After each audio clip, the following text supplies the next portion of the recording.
Not the phone call you're thinking of, though. Not the creepy, distorted voice in the middle of the night or a wrong number that turns sinister. This was normal, a totally mundane call from my mom on a lazy Sunday afternoon. "Hey, Han," she said, her voice chipper. "Just checking in. You doing okay?" "Yeah," I replied, leaning back in my chair. Same old, same old." "You?" "Good, good." She paused, her tone shifting slightly. "Did you get a chance to call your aunt like I asked?" I frowned. "Aunt Carol?" "Of course, Aunt Carol. She said you'd been meaning to catch up." I hadn't spoken to Aunt Carol in years. I couldn't even remember the last time we'd talked. "Ah, I don't think I said that." "Don't be silly," Mom said, brushing off my confusion.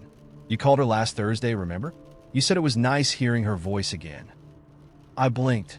"I didn't call her last Thursday. I didn't call her at all." There was a long pause on the other end of the line. "Yes, you did," she said with a nervous laugh. "She told me you did. Said you talked about Dad's old workshop and how she's been keeping busy with her garden." "Mom, I didn't." Her voice grew quiet, almost hesitant. "Well, she says you did." I brushed it off after we hung up. Miscommunication, I thought. Maybe Aunt Carol got a call from someone else and just mixed it up. It was odd, but hardly something to lose sleep over. Then it happened again. 3 days later, my best friend Adam called me, his voice casual and warm. "Hey, just wanted to follow up. Did you figure out your travel plans for next month?" "What travel plans?" I asked, genuinely confused. "For the cabin trip," he said. "The one you wanted to plan. You texted me about it last week." I hadn't texted Adam about anything, let alone a cabin trip. "What are you talking about?" I asked, my stomach tightening. He laughed.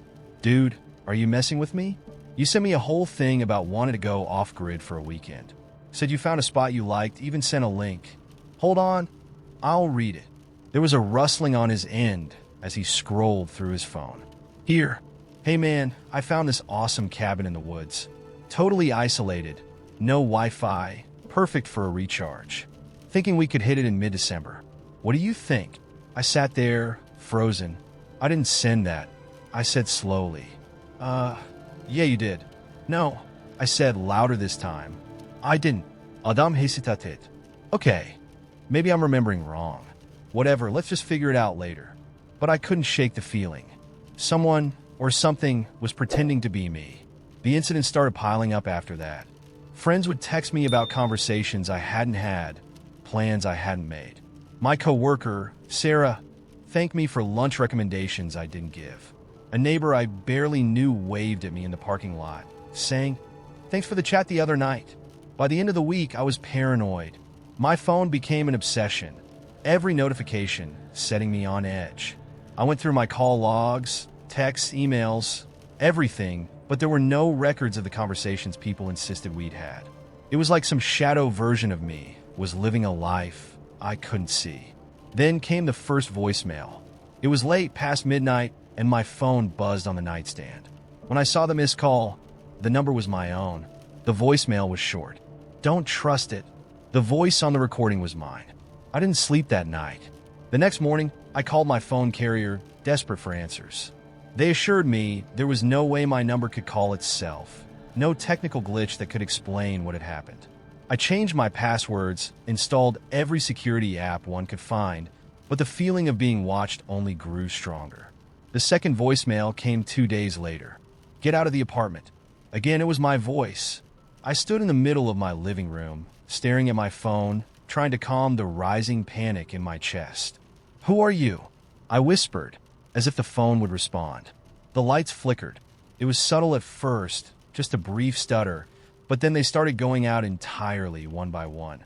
First the living room, then the kitchen, then the hallway, until only the dim glow of my bedroom lamp remained.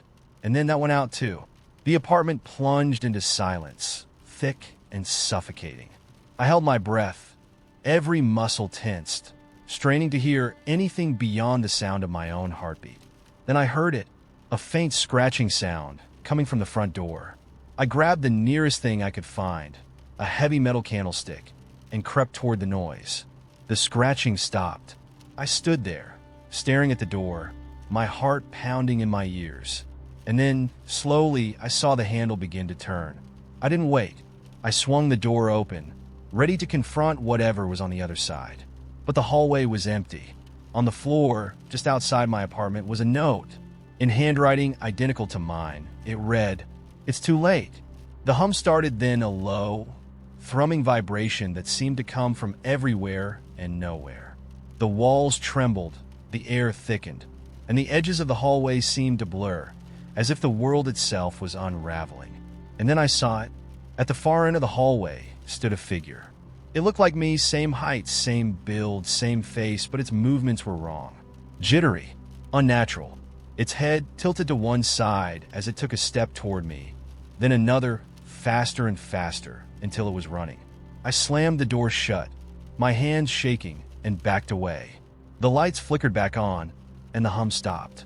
But now, when I look in the mirror, I can't tell if it's my reflection staring back at me, or something else. Let's start a new story. It was just a day, a thread in the blur of my overly repetitive life. Work, home, dinner, sleep, and loop. Nothing remarkable, nothing to warn me. The first thing that struck me was the receipt. I found it in my coat pocket as I reached for my keys, back from a lunch break that hadn't happened. It was a receipt for a diner I'd never heard of, Clara's, home of the best pie. The timestamp said 12:47 p.m., and the itemized list was short: black coffee, blueberry pie. My initials were scribbled at the bottom next to a tip in my handwriting. But I hadn't left my desk all day. I stared at it, trying to make sense of the paper in my hand. Maybe someone had slipped it into my coat as a joke. But who? And why? My coworkers barely talked to me, let alone pulled stunts like this. I crumpled the receipt and tossed it into the trash. That night, as I walked home, I passed a small diner tucked between a laundromat and a pawn shop. It was lit with warm, buzzing neon.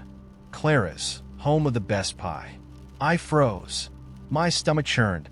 It was like the universe had plucked the receipt's details and painted them onto the world. I'd walked this route for years, and Clara's had never been here. Never. And yet, there it was, its windows glowing invitingly, the faint sound of a bell jingling every time the door swung open. I stepped closer, heart pounding, peeking inside. I saw faded booths, checkerboard tiles, and a bored-looking waitress wiping down the counter. No customers, nothing sinister, just a diner. Still, I couldn't shake the weight of the receipt crumpled in my mind. Before I knew it, I was inside. The waitress glanced up, unsurprised. "Seat yourself," she said, already turning back to her work. I slid into the nearest booth. Everything smelled of coffee and sugar. Familiar, but strange, like a memory you didn't realize you had until it's already too vivid. I felt compelled to order something. The black coffee and blueberry pie seemed expected. When it arrived, the pie was impossibly perfect. The crust was golden and crisp, the filling vibrant, almost glowing in the dim light. I took a bite, and it tasted, not like blueberries, but like a moment. A warm summer day, laughter, sunlight catching in someone's hair. Someone's hair. The thought chilled me. Whose hair? The memory didn't belong to me, or at least not to this me. I pushed the plate away, my appetite gone. "Everything okay?" The waitress was suddenly there, holding a fresh coffee pot. She tilted her head, her eyes too sharp. I paid in cash and bolted, my legs carrying me faster than my thoughts. When I got home, the receipt was back. It sat neatly on my kitchen counter, flattened and unwrinkled, the ink pristine. The next day was worse. I woke up disoriented. The ceiling fan in my bedroom wasn't spinning, which was odd because I never turned it off. But it wasn't just off. It was missing entirely, replaced by a plain, unblemished ceiling. My bookshelves, always cluttered, were perfectly arranged. My phone had no missed calls, no texts. My background, once a photo of my dog from years ago, was now a generic stock image of rolling hills. And then there was the voicemail. The caller ID read unknown, and the message was static at first. Then a voice, my voice, came through. "Stop looking for answers. It only gets worse." My heart thudded against my ribs as I replayed it. The voice was definitely mine, but there was something off. It was flatter, colder, like someone had pressed the life out of it. I didn't go to work that day. Instead, I searched for Clara's. Online, through maps, even asking strangers in the neighborhood. There was no trace of it. Not even the pawn shop and laundromat it sat between seemed to exist anymore. That night, I dreamed of the diner. In the dream, it was alive, pulsing, its neon sign flickering like a heartbeat. The waitress was standing at the counter, but her features shifted constantly, like a face seen through rippling water. She smiled at me. "Welcome back," she said. I woke up in a sweat, my sheets tangled around me. The taste of blueberries lingered on my tongue. The third day, the glitches began in earnest. My neighbor's dog barked every hour on the hour. The same 3 barks, the same growl, like a broken record. The clock in my living room counted to 11:59 and then restarted at 11 o'clock, over and over. And the people on the street began repeating themselves. A woman in a yellow jacket passed me 6 times, always turning left at the intersection. A delivery man with a red cap tripped on the same crack in the sidewalk 3 times in a row, each fall identical. I tried calling my mother, but when she answered, it wasn't her voice. It was mine saying, "You need to stop. You're not supposed to know." That night, Clara's returned. It wasn't on my walk this time. It was in my building's lobby. Its neon light hummed softly, the warm pie scent creeping up the stairwell. I didn't want to go inside, but my legs moved on their own. The diner was packed this time. Every booth was full, but the patrons weren't eating. They were staring at me. Their faces were familiar. Too familiar. It was everyone I'd ever known. My best friend from grade school, my college roommate, my co-workers, even my grandmother, who'd been dead for years. They stared without blinking, their mouths slightly open, like they were waiting for something. The waitress appeared again, her face shimmering like heat waves. "You're ready now," she said, sliding a slice of blueberry pie in front of me. "What do you mean?" I asked, my voice trembling. Her smile stretched unnaturally wide. "This is your exit." The pie glowed faintly, pulsing with a rhythm that matched my heartbeat. I didn't want to eat it. Every part of me screamed not to eat it. But I did. The taste wasn't sweet this time. It was bitter, cold, metallic. The world around me dissolved like wet paint running down glass. The diner, the people, the pie itself melting into nothing. Now I'm here. Where is here? I don't know. The sky is blank, the air heavy, and the ground beneath my feet feels like nothing. Sometimes I hear the hum of neon, faint and far away. Other times, I hear my own voice echoing words I don't remember speaking. And every now and then, I see a diner flickering in the distance. A place promising pie, coffee, and answers I wish I'd never sought. Let's start a new story. I've always been good with numbers, birthdays, phone numbers, trivia. My friends tease me about being a walking calculator, but it wasn't about math. It was patterns, symmetry, connections. Numbers made sense in a way life often didn't. So when I saw the number 917 everywhere, I noticed immediately. It started small. My alarm clock blinked 9:17 the moment I opened my eyes, even though I swore I'd set it for 7:30. I dismissed it as user error. But then, on my way to work, a car swerved in front of me with a license plate ending in 917. I laughed it off as coincidence until I got to the office. My inbox was flooded with exactly 917 unread emails. A glitch, maybe, since I hadn't seen that many yesterday. Still, it made my palms sweat. By lunch, I was checking every receipt, street sign, and passing bus. 917 was everywhere. I told myself it was just selective attention, a thing you notice because your brain starts hunting for it. But deep down, I felt something else, an itch, a pull, as if the number wasn't random, as if it wanted me to see it. It got worse. The next day, I bought coffee from the corner shop. The cashier handed me my change with a nervous glance, and I saw why. My total came to $9.17. That night, scrolling through TV channels, I landed on a black screen, static, displaying only one thing, 917. Just a coincidence, I muttered, my voice shaking. Nothing to freak out about. Except that's when the dream started. I dreamt of a road stretching endlessly into a gray horizon, the air heavy with static, the sound sharp and brittle like crushed glass. Along the road were mile markers, every single one reading 917.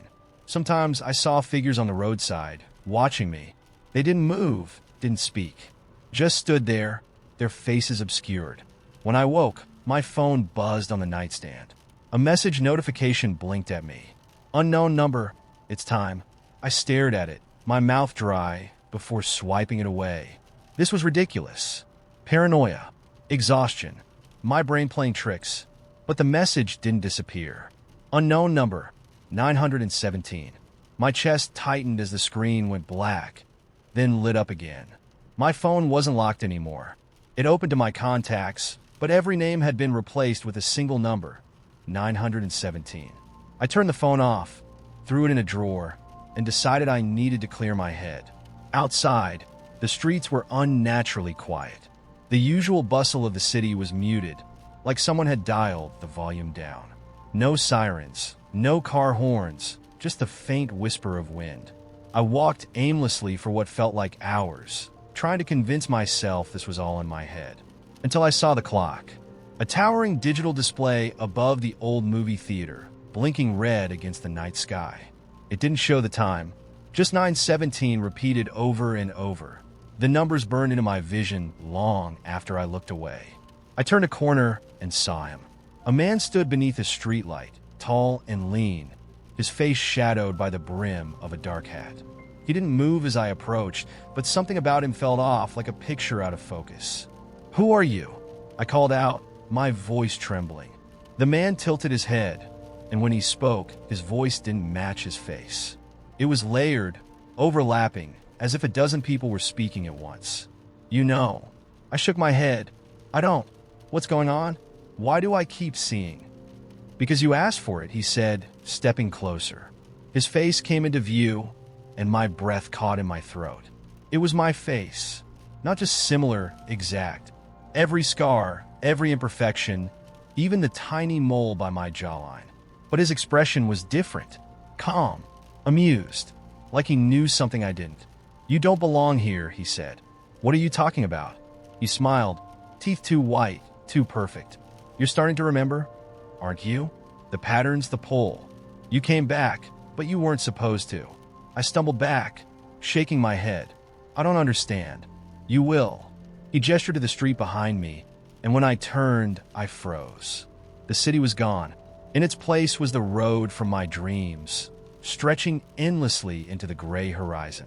Mile markers reading 917 lined the edges, flickering like old fluorescent lights. When I turned back, the man was gone. I was alone. I don't know how long I walked. The road felt endless, the air heavy with the same static hum. My footsteps didn't echo, and the sky above me was a pale, empty void. Eventually, I saw something in the distance. A door. It stood in the middle of the road, unattached to any walls or structure, its surface covered in strange carvings. Symbols I couldn't read. The knob felt warm beneath my hand, and when I turned it, the door swung open silently. Behind it was a room, my room, exactly as I'd left it. The unmade bed, the coffee mug on the nightstand, the jacket draped over the chair. I stepped inside, and the door slammed shut behind me. The clock on my nightstand blinked. 9:17 a.m. I thought I was free, but now the numbers are different. Everywhere I look, I see 453. On receipts, on street signs, in my dreams. And I can feel it pulling me again. I don't know how many times I've walked that road, or how many doors I've opened, but every time the number changes. And every time I come closer to remembering why. Let's start a new story. It wasn't loud, more like a distant echo, just faint enough that I could pretend it wasn't there. It started one night while I was reading in bed. I'd been immersed in a novel, the world around me quiet, when I heard it, soft, melodic, coming from somewhere behind me. I turned my head, expecting to see my TV had somehow turned on, but the room was still. I put the book down and listened. Nothing. I laughed at myself for being so jumpy. It was probably a neighbor's TV, or maybe someone walking down the hall outside my apartment. Still, I got up and checked. My front door was locked, the hallway silent. My windows were closed, the blinds drawn. Satisfied, I went back to bed. But the laughter followed. It happened again the next night and the night after that. Always soft, always distant. Sometimes it came from the kitchen. Other times it was the bathroom or the hallway. It never sounded menacing, just amused, like someone sharing a private joke at my expense. I tried to ignore it, but the longer it went on, the harder that became. One night, I decided to search for the source. I turned off every noise-making device in the apartment. The fan, the fridge, even the humming fluorescent light in the kitchen. I sat in my living room, staring at the blank TV screen, waiting. When the laughter started, it was louder this time, unmistakable. It seemed to seep out of the walls themselves, soft and playful, bouncing around the room. My skin prickled as I stood and followed the sound, my heart thudding with every step. It led me to the bathroom. I stood in the doorway, staring at the darkened space. The laughter was softer now, barely audible, as if it was holding its breath. I flipped the light switch. The mirror caught my eye first. There was nothing strange about it, just my own reflection staring back at me. I leaned closer, squinting, and that's when I saw it. The reflection wasn't quite right. It looked like me, sure. Same face, same features, but the expression wasn't mine. The eyes were wider, too wide, and the mouth was curled into the faintest hint of a smirk. It was subtle enough that I thought I might be imagining it. But then it moved. Not much, just the smallest twitch of its head, like it was nodding towards something behind me. I spun around, my heart pounding. The bathroom was empty. I turned back to the mirror, but the reflection was gone. The glass showed only the pale blue tiles of the wall behind me. The laughter stopped. That night, I didn't sleep. In the days that followed, things began to shift. At first, it was little things. My coffee mug would be in the sink when I swore I'd left it on the table. My shoes were tied when I woke up, even though I'd gone to bed barefoot. The channels on my TV changed on their own, flipping to static-filled screens I couldn't tune out. Then came the drawings.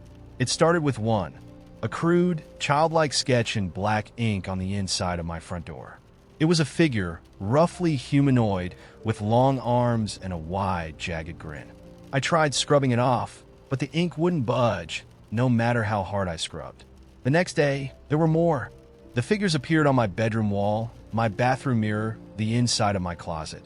Each one looked slightly different, as if they were moving, shifting positions. Some seemed closer, their grins wider, their arms stretched toward me. I tried staying somewhere else, crashing at a friend's place for a few nights. But even there, I couldn't escape it. I woke up one morning to find a single drawing on the pillow beside me. This time, the figure was holding something, a crude outline of a face. My face. I stopped sleeping altogether after that. The laughter grew louder, more insistent. It followed me everywhere, at work, in the car, on the subway. People began avoiding me, their faces tense, their voices full of concern. My boss asked if I was okay. I told him I was just tired. He didn't look convinced. One night, I came home to find all the lights in my apartment on. I knew I hadn't left them that way. My stomach turned as I stepped inside, locking the door behind me. The air felt thick, heavy, like it was pressing down on me. The laughter was everywhere now, filling the apartment. It wasn't distant anymore. It was right there, surrounding me, overlapping voices giggling and whispering in words I couldn't quite understand. Then I saw it. The figure was standing in the middle of the living room, just as jagged and crude as the drawings. Its limbs were too long, its grin impossibly wide. It flickered like a dying light bulb, its edges shifting and blurring as if it wasn't quite solid. It didn't move, but I could feel its gaze on me. I stumbled back, my hand fumbling for the doorknob. The figure tilted its head, mimicking the motion I'd seen in the mirror. And then it spoke. "David," it said, its voice layered with laughter. My name.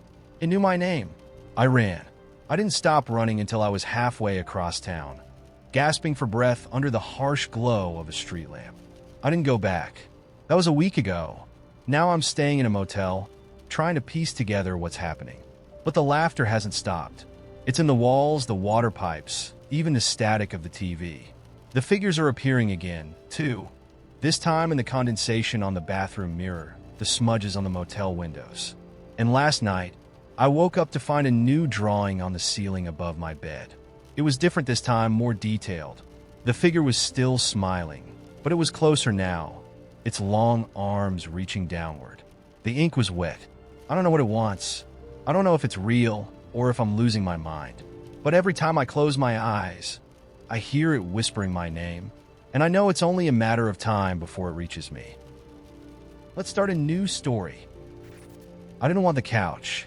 It was big, ugly, and upholstered in a mustard yellow fabric that was rough to the touch. But when my roommate Lydia found it on the curb, she insisted we take it. "It's vintage," she said, running her hands over the wooden armrests carved into elaborate spirals. "And free. We'll just clean it up. Trust me, this is a find." I didn't argue. Our apartment was a mismatched collection of Craigslist leftovers and thrift store bargains. We didn't have the budget to be picky. So, we lugged the couch up 3 flights of stairs, wrestled it through the narrow doorway, and shoved it against the living room wall. It was a beast to move, heavier than it looked, and I was glad when it was finally in place. At first, Lydia loved it. She draped a blanket over the back to hide a cigarette burn and declared it perfect. I hated it immediately. Something about the couch felt off. Sitting on it made my skin crawl. The cushions were too firm, the fabric faintly damp, no matter how many times we cleaned it. It smelled weird too, not dirty exactly, but metallic like old coins. Lydia didn't notice. She sprawled on it every night, scrolling through her phone, completely unbothered. The first time something happened, it was subtle. I was home alone, watching TV, when I noticed a dark spot on the cushion.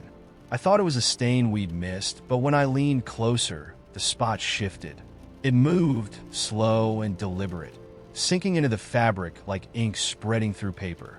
I stared at it, unsure if I was imagining things. By the time Lydia came home, it was gone.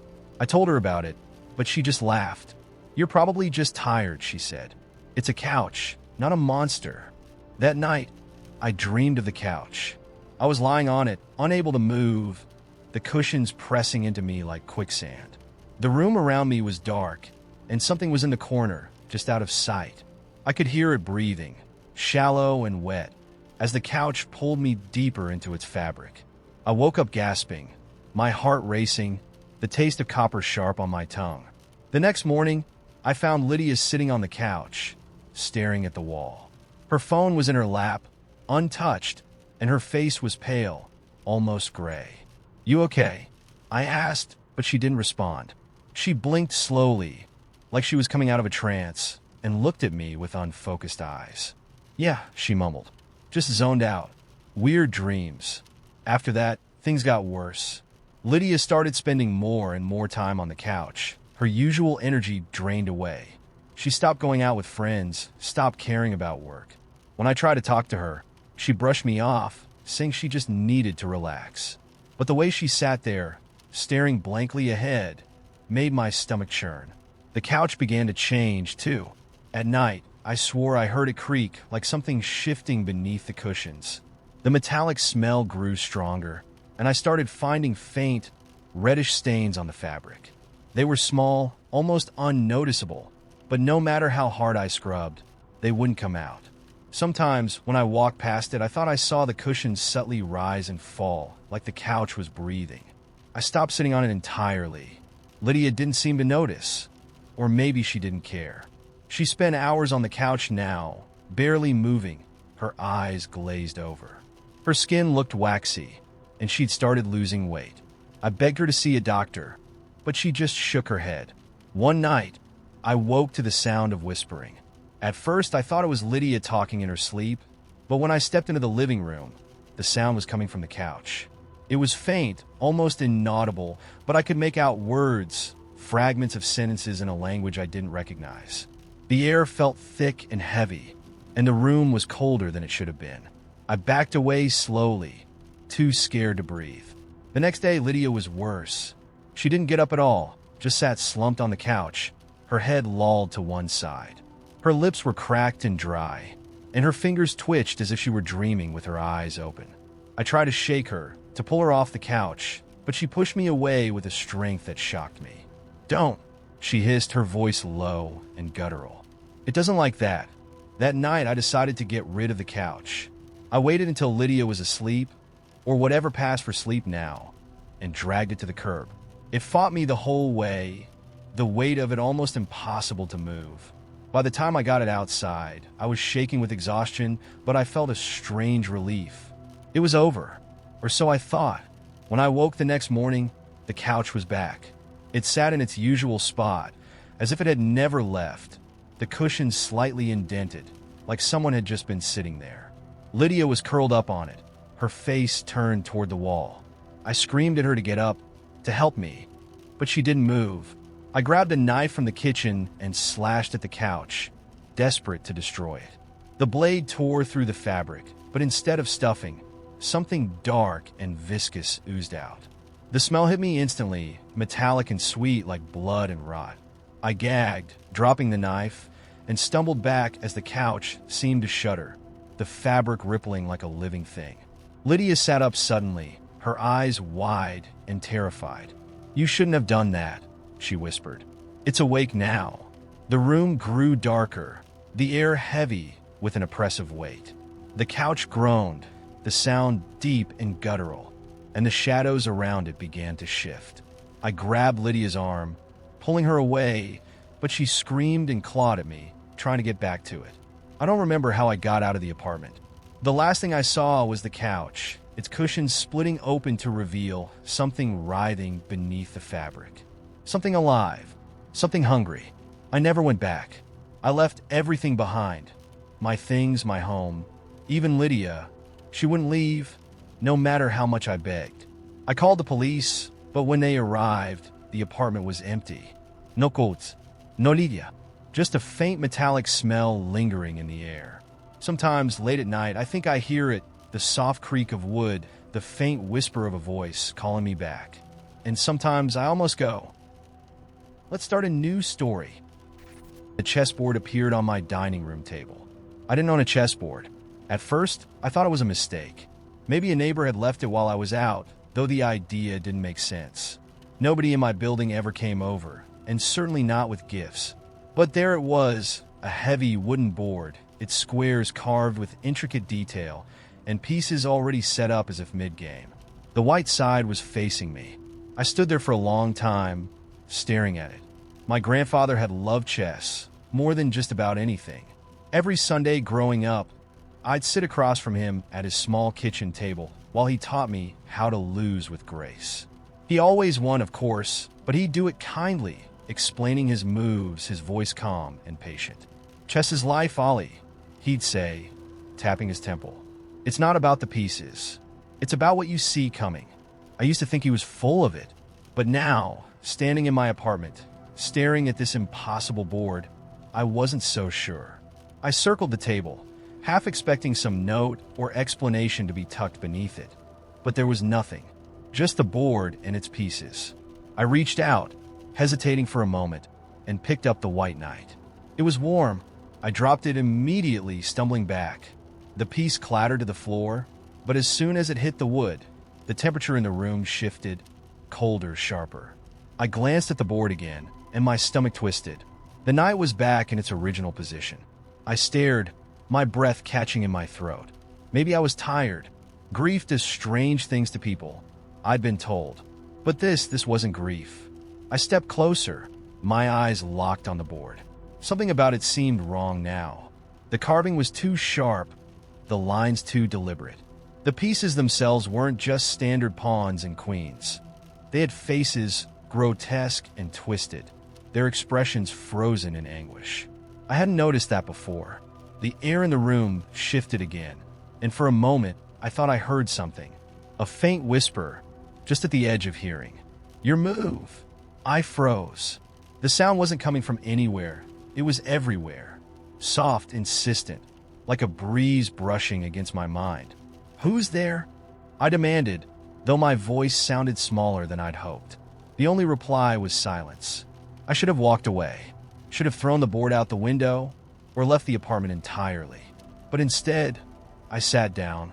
My hands trembled as I reached for a pawn. moving it forward 1 square. The second I let go, the board responded. The black side moved. The bishop slid across the board, smooth and deliberate, its base scraping softly against the wood. I hadn't touched it. My stomach clenched as I stared at the piece, my mind racing. Who's doing this? I asked aloud. What do you want? Again, the whisper came. Your move. The game continued. At first, it was just that, a game. Moves and counter moves, the pieces gliding as if on unseen strings. But with each turn, the room grew colder. The whispers grew louder, overlapping, until they weren't whispers at all, but voices. Dozens of them, maybe hundreds, murmuring in a language I couldn't understand. And then the board began to change. The pieces, once grotesque but still recognizable, started to shift. The pawns stretched taller, their carved faces melting into sharp, jagged features. The knight's horses reared back, their eyes hollow and glowing. The queen's crown sprouted thorns, and the king's scepter turned into a blade. I should have stopped playing. I knew that, but I couldn't. My hands moved as if guided by something else, each turn pulling me deeper into whatever this was. The whispers grew louder, and now they weren't just speaking, they were laughing. A deep, guttural sound that made my skin crawl. And then I lost my first piece. It was a rook, one of mine. The black queen took it, sliding across the board with a sharp, final motion. When the rook fell, something strange happened. The room itself seemed to shudder, the lights dimming for a split second. And I swear I saw something, a shadow, tall and thin, standing just behind me. I didn't turn around. The game continued, the stakes rising with every move. The shadows in the room grew thicker, pooling in the corners, creeping along the walls. My breath came in short, panic bursts, but I couldn't stop. I was no longer just playing. I was surviving. The voices began to form words, sharp and distorted, like metal scraping against stone. Check. My king was cornered. One more move, and it would all be over. My hands hovered over the board, desperate, searching for a way out. There wasn't one. Checkmate. The word wasn't spoken. It was felt, a crushing weight that filled the room, pressing down on me from all sides. The black queen slid forward, toppling my king with a hollow, echoing sound. And then everything stopped. The shadows receded. The whispers faded. The board went still. But I wasn't alone. The air in the room felt heavy, electric. Slowly, I lifted my gaze from the board to the figure standing across from me. It wasn't human. Not entirely. Its face was obscured, shifting like smoke, but its eyes burned, deep, hollow voids that stared straight through me. You play well, it said, its voice a low, rumbling growl. But not well enough. What do you want? I whispered, my voice barely audible. It leaned forward, its form solidifying slightly, and for the first time, I could see its mouth, a jagged, lipless grin. You had said simply, and before I could scream, the world went dark. I woke up at the table, the chessboard gone. The room was quiet, the air still. But the game wasn't over, because now, when I close my eyes, I see the board. I hear the whispers, and I know that one day, soon, it'll be my move again. Let's start a new story. Found thing sticking out from the pile of junk at the yard sale. Its edges were frayed, the clasp rusted, but something about it drew me in. I wasn't even supposed to be at the yard sale. I'd been on my way to meet a friend and decided to kill time. But the notebook felt like it was waiting for me. The woman running the sale was older, with sharp eyes that seemed to follow me as I picked up the notebook. You want that? She asked, her voice flat, as though she already knew the answer. I hesitated, unsure why I felt compelled to take it. How much? She waved her hand dismissively. Just take it. Not worth anything anyway. I should have been suspicious, but I wasn't. I slipped the notebook into my bag and left. When I got home, I placed it on my desk and promptly forgot about it. Life was busy, work deadlines, social obligations, the endless churn of daily routines.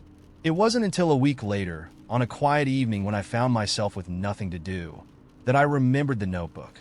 The leather felt oddly warm in my hands as I unclasped it, and flipped through the pages. Most were blank, the paper yellowed with age. But a few pages near the middle were filled with cramped handwriting, the ink smudged in places. The entries were strange. The first one I read was dated 3 years earlier and described someone sitting in a cafe, watching a woman at a corner table. She looks sad. It read, "Her coffee's gone cold, but she hasn't noticed. She's staring out the window, like she's waiting for something or someone. She's wearing a green scarf."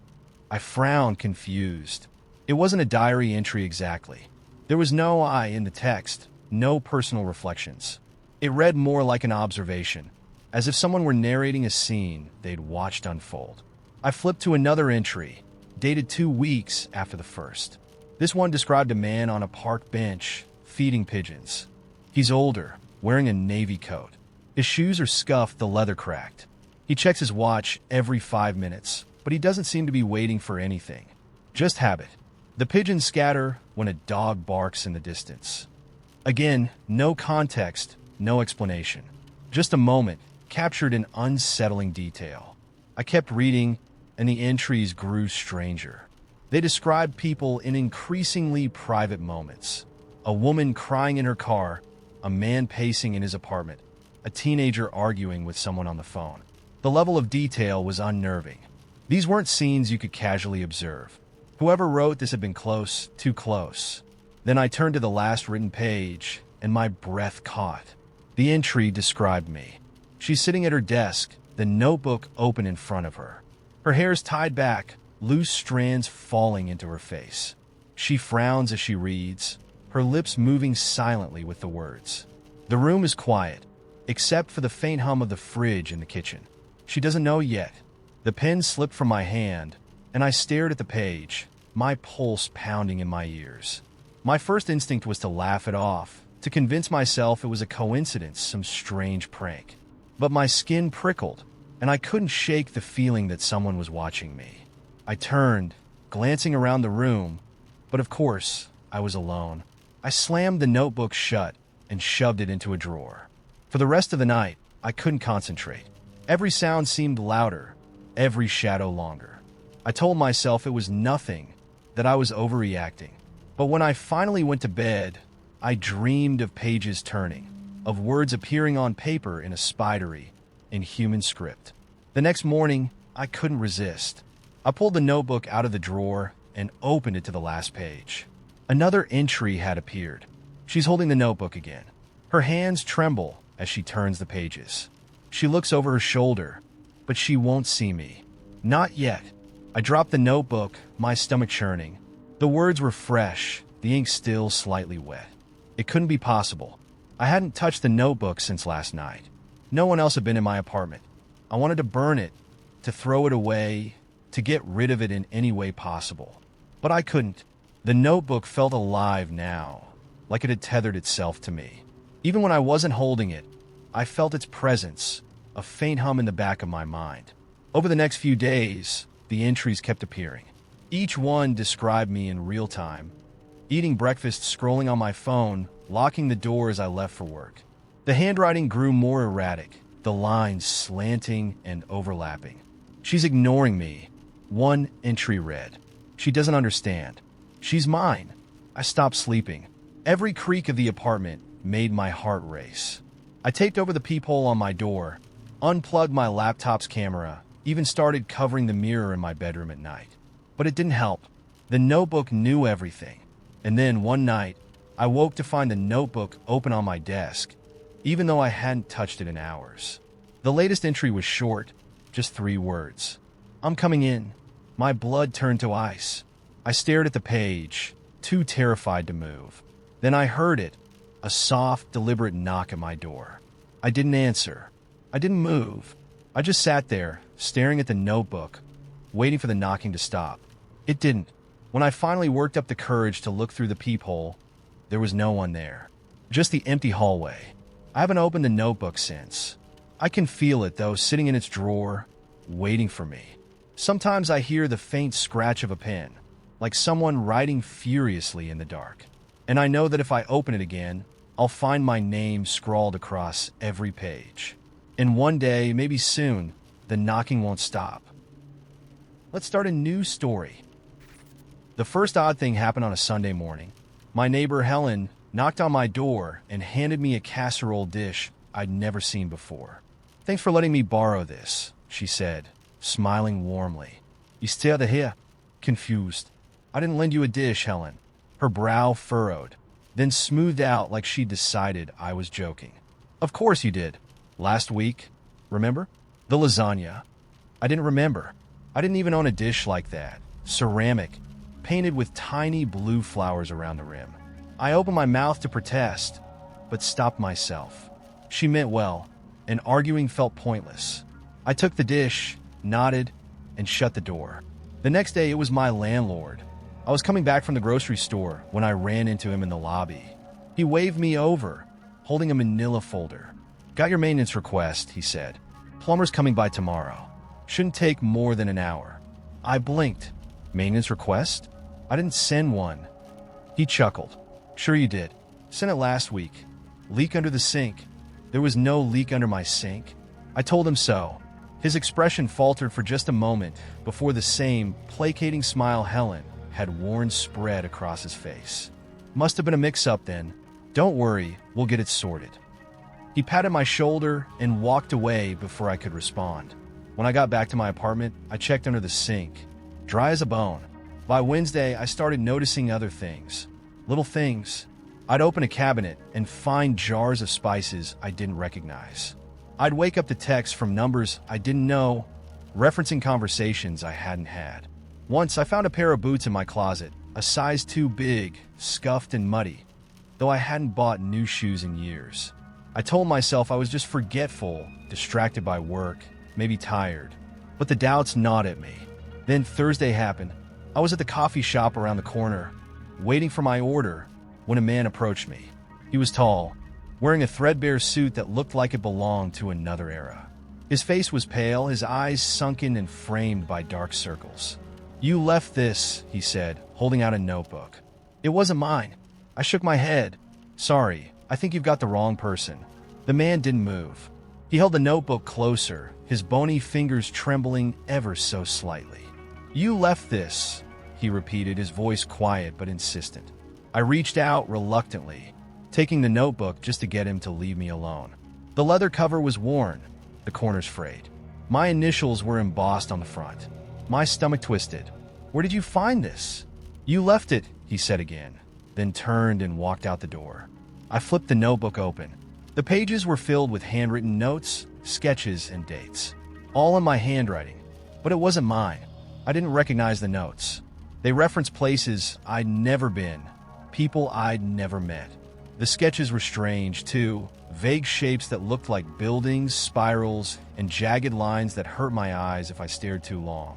At the back of the notebook was a folded piece of paper. It was crisp, too clean to belong in something so weathered. On it was a single sentence. "Stop forgetting." That night, the noises started. It was subtle at first, a faint tapping from the walls, a creak of floorboards in the middle of the night. I chalked it up to the old building settling, but it grew worse. By Friday, the tapping had become a knock. It moved, starting at one wall and shifting to another, always just out of reach. That evening, I found another note, this one tucked under my pillow. "Remember what you did." I threw the notebook in the trash. It didn't stay there. The next morning, it was back on my desk, the cover pristine and the pages blank. My head throbbed. My heart raced. I locked the notebook in a drawer and went out, desperate for fresh air, for noise, for people. The streets felt off, though I couldn't say why. The sunlight was too harsh, the colors too dull, the sounds of the city muffled like someone had wrapped the world in cotton. And the people? They were looking at me. Everywhere I went, their eyes lingered too long. Strangers on the sidewalk, the cashier at the store, even a child clutching a balloon. They all watched me with expressions that weren't quite right. When I got home, the notebook was waiting on the kitchen counter. The note inside read, "Look behind you." I froze. The air around me felt heavy, charged, like the seconds before a thunderstorm. Slowly, I turned. Nothing. But when I looked back at the notebook, the note had changed. It's closer now. I didn't sleep that night. The knocking continued, louder and more frantic. moving through the walls like it was searching for something. The air felt colder, and shadows seemed to gather in the corners of the room, growing darker as the hours dragged on. By morning, the knocking stopped. But the apartment was different. The furniture was rearranged. The walls were the wrong color. Even the photos on my phone were different, pictures of people I didn't recognize, places I'd never been. The notebook sat on the kitchen table, open to a blank page. And then, slowly, words began to appear, written in my own handwriting. Do you remember now? This time I did. I remembered the deal. The promise. The thing I'd begged for, whispered into the dark when I thought no one was listening. But someone had been listening, and now it wanted payment. Let's start a new story. Kids tell about creepy houses, the family that vanished overnight, the sound of footsteps at midnight, the flicker of a light in the attic when no one was supposed to be there. But by the time I turned 30 and moved back to take care of my aging dad, I'd long since dismissed it all as neighborhood folklore. The house wasn't haunted, just old and unsold. That's what I told myself. But it didn't explain the box. I found it on my porch one morning, neatly wrapped in brown paper and tied with twine. No note, no address, just my name scrawled on the top in blocky black letters.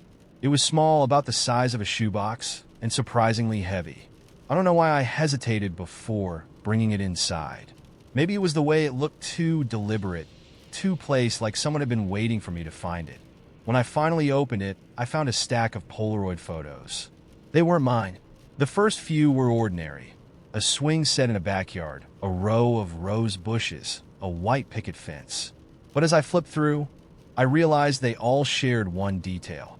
They were pictures of my neighborhood. Not generic shots, but specific places.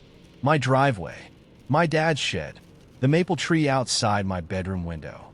The last photo made my stomach drop. It was of me sitting on my living room couch. I was scrolling on my phone, completely unaware the picture had been taken. I turned the box over, searching for anything I'd missed. A hidden compartment, a clue about who sent it. But there was nothing else, just the photos. For the rest of the day, I couldn't shake the feeling that I was being watched. Every creak of the floorboards, every shadow in my peripheral vision felt like proof of an invisible presence. That night, I triple-checked the locks and pulled all the curtains shut. The next morning, there was another box. This one was smaller, wrapped the same way. My name was written on the top again, but this time, the handwriting looked shakier, like whoever wrote it was in a hurry.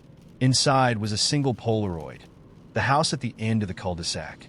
I stared at the photo for a long time.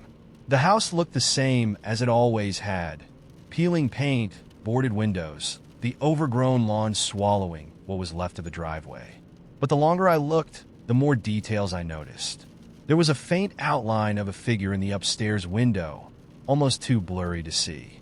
And in the corner of the yard, barely visible in the shadows, was what looked like another box. I didn't want to go. I told myself I wouldn't, that it was probably a prank or some bored teenager trying to scare the new old neighbor. But by sunset, my curiosity had won out. Armed with a flashlight and my dad's rusted crowbar, I made my way down the street. The house felt even larger up close, looming like a sentinel at the edge of the neighborhood. The air smelled stale, and the porch groaned under my weight as I stepped onto it. The box was exactly where the photo had shown, sitting in the yard, half hidden by weeds. I bent down to pick it up, half expecting someone to jump out of the shadows. Nothing happened. This box wasn't wrapped in paper or marked with my name. It was plain and unadorned, and when I opened it, my breath caught in my throat. Inside was a key. It was heavy and old, the kind of key that might open a massive iron gate or a chest full of treasure. Attached to it was a small tag with a single word, basement. I looked up at the house. The door, warped and cracked from decades of neglect, suddenly didn't seem so closed. I should have gone home. I should have thrown the key into the weeds and walked away. But instead, I stepped inside. The house smelled like damp wood and mildew, the air thick with the weight of disuse. My flashlight beam flickered across walls lined with peeling wallpaper and furniture draped in dusty sheets. I found the basement door at the back of the house. It was locked, but the key fit perfectly. The door swung open with a groan, revealing a set of narrow stairs descending into the dark. I hesitated at the top, shining my flashlight down. Something metallic glinted at the bottom. The basement was colder than the rest of the house, the kind of cold that crawls into your bones and doesn't leave. The metallic glint turned out to be a small table, and on it was another Polaroid. This one was different. It showed the basement from the exact angle I was standing, and in the corner of the frame, just behind me, was a shadow that didn't belong. I spun around, heart pounding, but the basement was empty. Except it wasn't. When I turned back to the table, the Polaroid was gone. In its place was a new one, still developing, the image ghosting onto the surface. It showed me, staring at the empty table, my flashlight trembling in my hand. I don't remember running back up the stairs, only that I was suddenly on the street, gasping for air. The house stood silent behind me, its windows dark and empty. I didn't sleep that night. The next morning, I found the final box on my porch. This time, the Polaroid inside wasn't of the neighborhood or the house. It wasn't even of me. It was of a door, a massive, iron door set into a wall of stone. And attached to the photo was a single note, written in the same shaky handwriting. You've opened it. It's yours now. I don't know what door it was or where to find it, but sometimes at night, I think I hear something scraping against the walls of my house, like it's trying to get in. Let's start a new story. There's a road near where I grew up that no one drives anymore. Locals call it the Fade, though I've never heard anyone explain why. It's a forgotten stretch of asphalt, cracked and overgrown, running parallel to the newer bypass. It's the kind of place that gets erased from maps, but lingers in memory, like an old scar you can't help but touch. I first heard about it when I was a kid.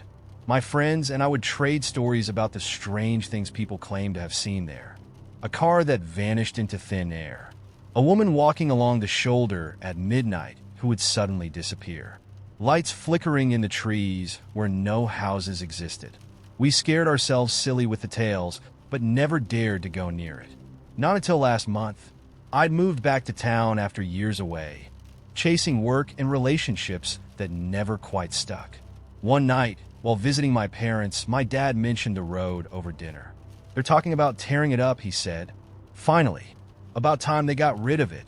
The comment stirred something in me.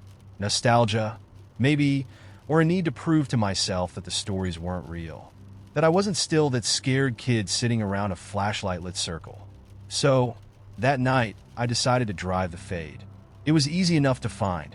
The entrance was marked by a rusted signpost that leaned like a drunk.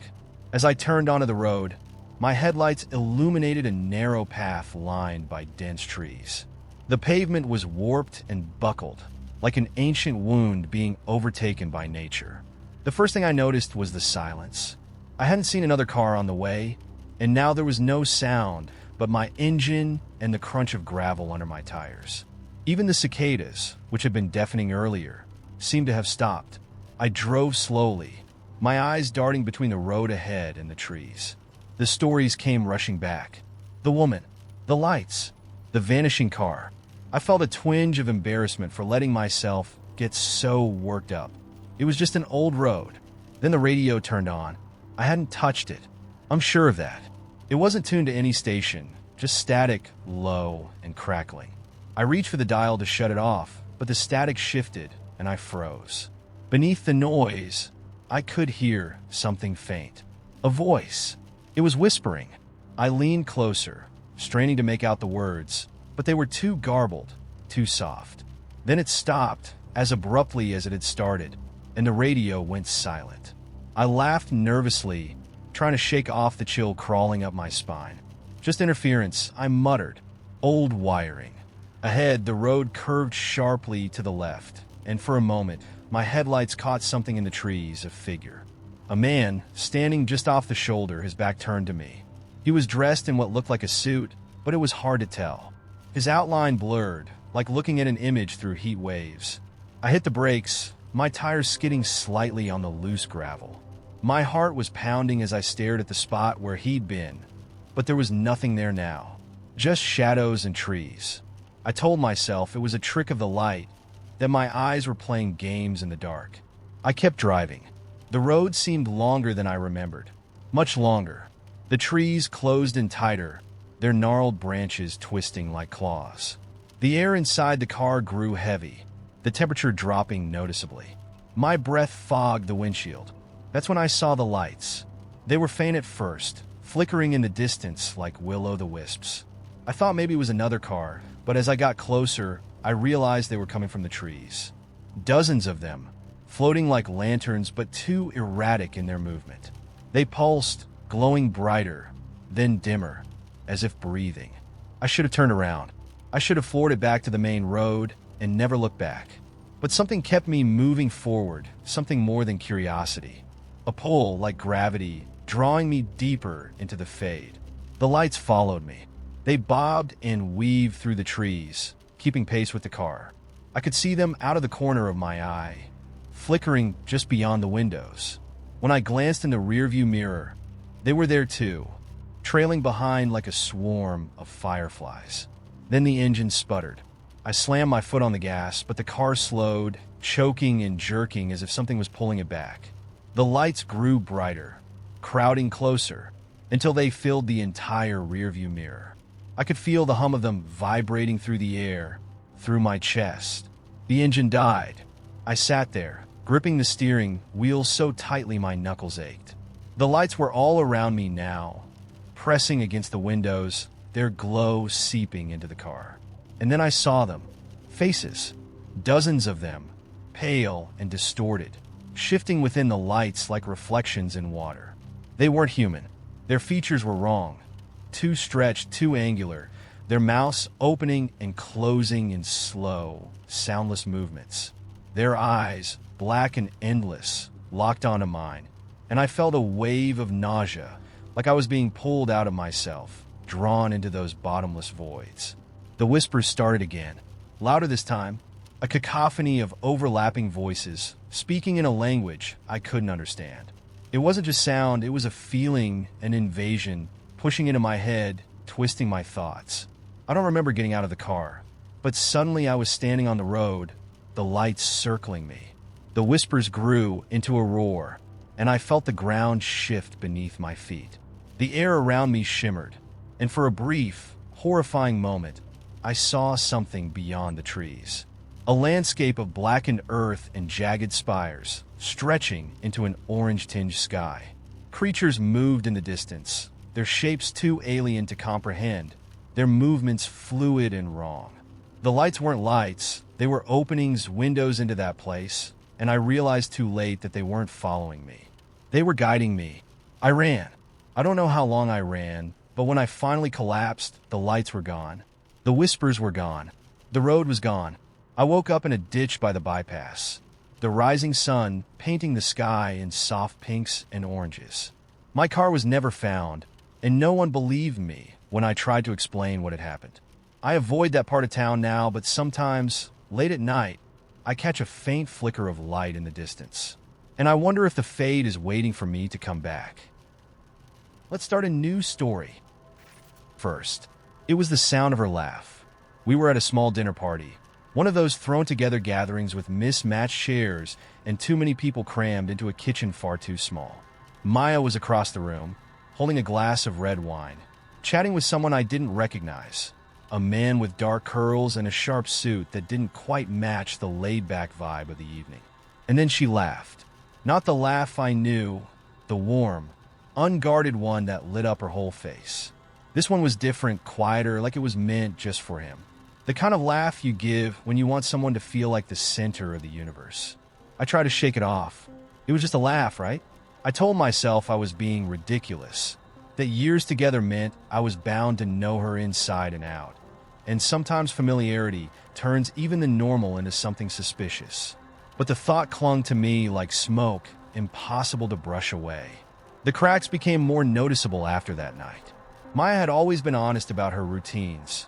Work, yoga on Wednesdays, dinner with her sister on Fridays. But suddenly, her days stretched longer. Traffic was insane, she'd say, or I got caught up at the office. Her explanations always came with just enough detail to seem plausible, but they felt too smooth, like she'd rehearsed them on the drive home. And then there was her phone. Maya wasn't one of those people glued to their screen. But lately, it never left her side. She laughed at texts she didn't share, her eyes flickering with something I couldn't quite place. Once, when her phone buzzed and I reached for it out of reflex, she pulled it back so quickly she nearly knocked over a glass. "Work stuff," she said, laughing nervously. "You'd be bored to death." I started noticing the smells, too. Maya had always been a vanilla and sandalwood kind of woman, her perfume soft and familiar. But lately, she came home smelling different. Not like flowers or spices, but something masculine, subtle, expensive. The tipping point came one Sunday afternoon. We were at the farmer's market, weaving through the stalls like we had 100 times before. She seemed distracted, her attention drifting, her responses delayed. I asked her if everything was okay, and she smiled too quickly. "Just tired," she said. That's when I saw him, the man from the dinner party. He was at a stall a few rows down, examining a crate of apples. Maya hadn't noticed him yet, or maybe she had and was pretending not to. But her hand tightened around her tote bag, her fingers curling and uncurling like she was fighting the urge to wave. I didn't confront her. Not there, not then. Instead, I let the moment pass, the tension stretching between us like a taut string. The unraveling began 2 weeks later, when she said she was staying late at work to meet a deadline. I knew it wasn't true. I couldn't tell you how I knew, but sometimes the body knows things the mind isn't ready to process. So I waited until she left, grabbed my keys, and followed her. She didn't drive to the office. She drove to a small wine bar on the other side of town, the kind of place where every glass costs as much as a decent meal. I parked across the street and watched as she stepped out of the car, smoothing her dress and checking her reflection in the window. He was waiting for her by the door. I couldn't hear their conversation, but I didn't need to. The way she tilted her head toward him, the way he leaned in to whisper something that made her smile, said enough. It wasn't the smile she gave me, the easy, comfortable one that came after years of shared jokes and late-night talks. This was a smile full of possibility of something just beginning. I sat in the car for over an hour, staring at the rain streaking the windshield, feeling like I'd stumbled into a life that wasn't mine. When she finally came out, her arm hooked through his. I didn't follow them. I didn't want to know where they were going. That night, she came home smelling of red wine and rain. She kissed me on the cheek and asked how my evening was, like everything was normal. I wanted to confront her, to demand answers, but the words stayed lodged in my throat. Instead, I waited. The next morning, I woke up before she did. I made coffee, sat at the kitchen table, and stared at the steam curling from the mug. Maya walked in, sleepy and disheveled, her bare feet padding softly across the floor. "Morning," she said, her voice warm, familiar. "Who is he?" I asked, my tone calm but firm. She froze. For a moment, her face was blank, as though she hadn't heard me. But then her expression shifted, and I saw it, the guilt, the panic, the resignation. "I don't know what you mean," she said, but her voice cracked on the last word. "You do," I said, meeting her gaze. "Just tell me the truth." And she did. Not all at once, but in broken, hesitant pieces. His name was Ethan. They'd met through mutual friends. It hadn't started as anything serious, just conversations, laughter, shared secrets. But somewhere along the line, it had become more. "I didn't mean for this to happen," she said, tears streaking her cheeks. "I didn't want to hurt you." "But you did," I said, my voice quieter now. I left that afternoon, packing a bag and walking out the door without looking back. I didn't slam it. I didn't shout. Some endings don't need an explosion. They arrive quietly, like a storm fading into silence. In the weeks that followed, I thought about her laugh.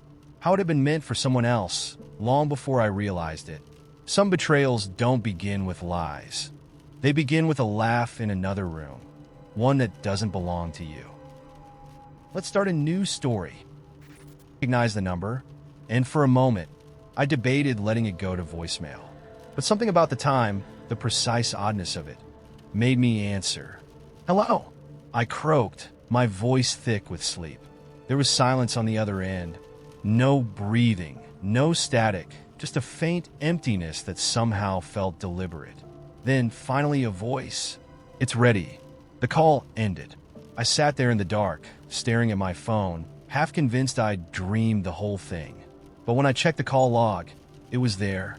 A number with no name, no location, just 12 digits that didn't look like any phone number I'd ever seen. I should have gone back to sleep.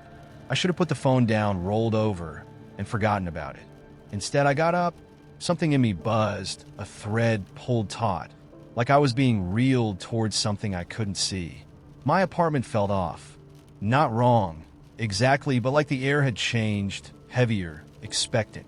Even the shadows seemed sharper, more deliberate. I checked the locks on my doors, the windows, everything I could think of to settle my nerves. When I got to the front door, I stopped. There was a note taped to it. I hadn't heard anyone approach. Hadn't heard footsteps, hadn't heard the creak of the mail slot. But the note was there, scrawled on plain white paper in a rushed, jagged hand. Come downstairs. I live on the 7th floor of an old apartment building. The kind with flickering hallway lights and an elevator that groans like it's reconsidering every trip. Whoever had left the note was fast. Or something else? I grabbed my jacket and opened the door. The hallway was empty, the lights humming faintly. The note crinkled in my pocket as I stepped out, the sound unnaturally loud in the silence. I took the stairs. I don't know why, but the thought of using the elevator felt wrong, like I'd end up somewhere I didn't want to be. The stairwell smelled like damp concrete and cleaning supplies. Each step echoed hollowly, and the farther I went, the colder the air became. When I reached the lobby, it was empty. The front desk, normally manned by an over-caffeinated attendant, was vacant. Even the faint buzz of the fluorescent lights seemed to have disappeared. And then I saw it. The door to the basement was open. It shouldn't have been. That door was always locked, a heavy steel thing with a keypad that only maintenance could access.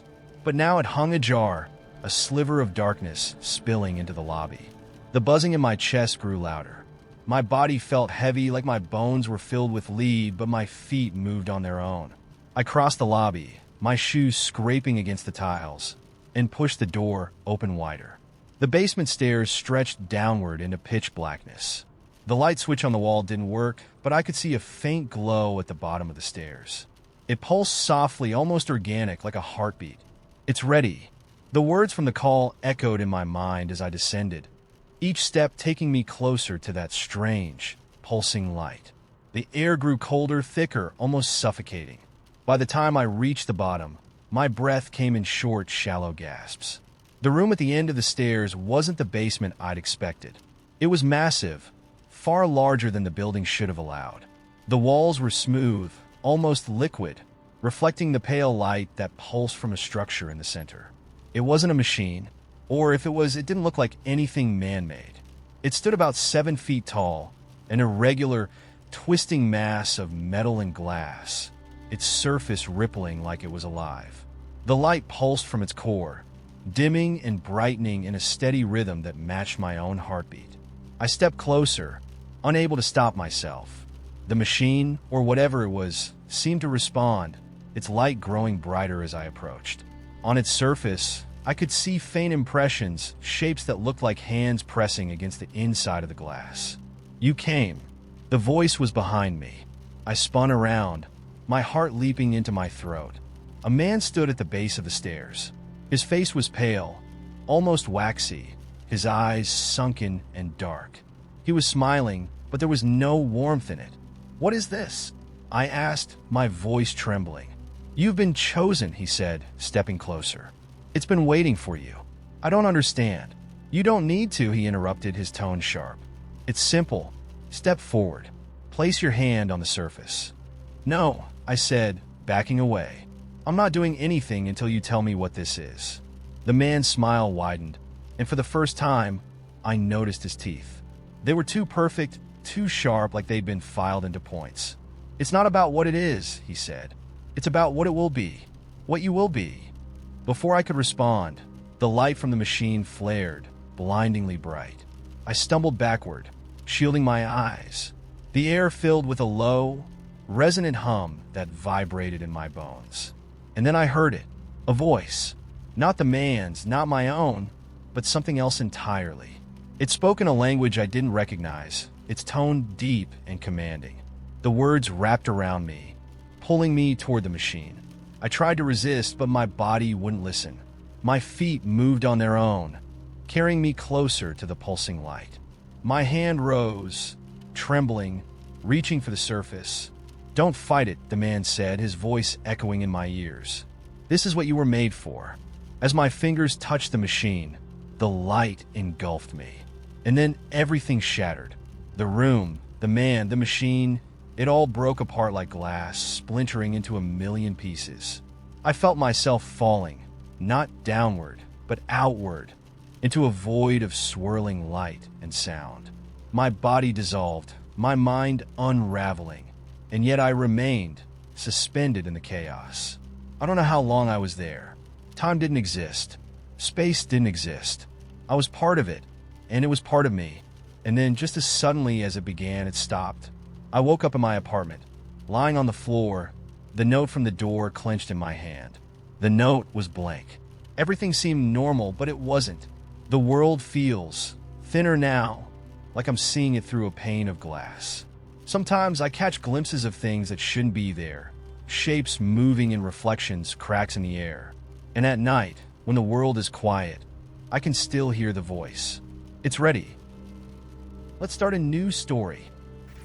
I was driving home late one evening. The sky a deep, bruised shade of purple, the last streaks of sunset fading into the horizon. My GPS had gone haywire earlier in the trip, one of those dead zone stretches where it refused to recalibrate.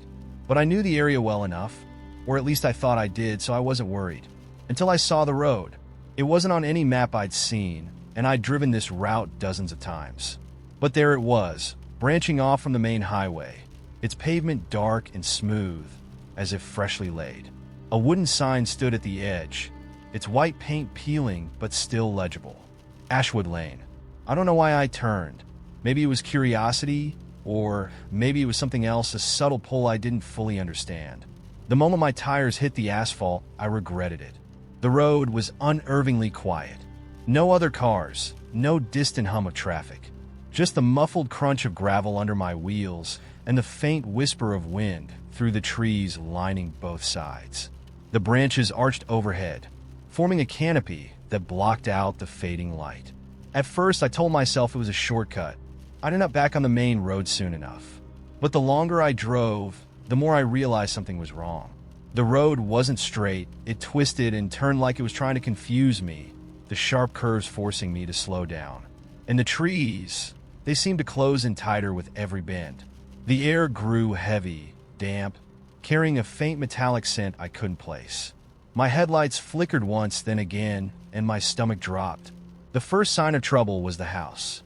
It appeared suddenly, like I'd turned a corner and stumbled into its world.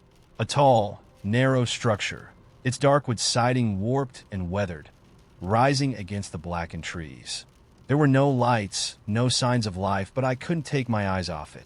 The windows were like hollowed-out sockets, the roof sagging in the middle, yet something about it felt alive.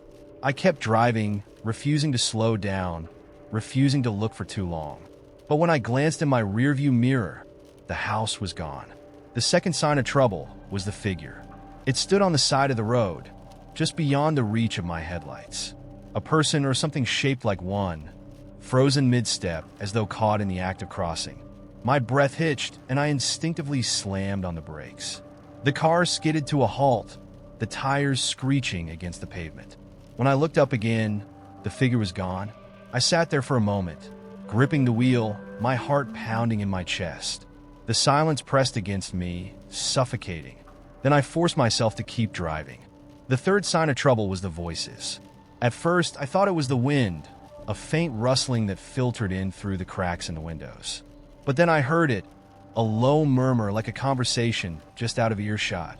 I turned off the radio, straining to listen. The voices didn't stop. They seemed to surround the car, growing louder with every mile, though I couldn't make out what they were saying.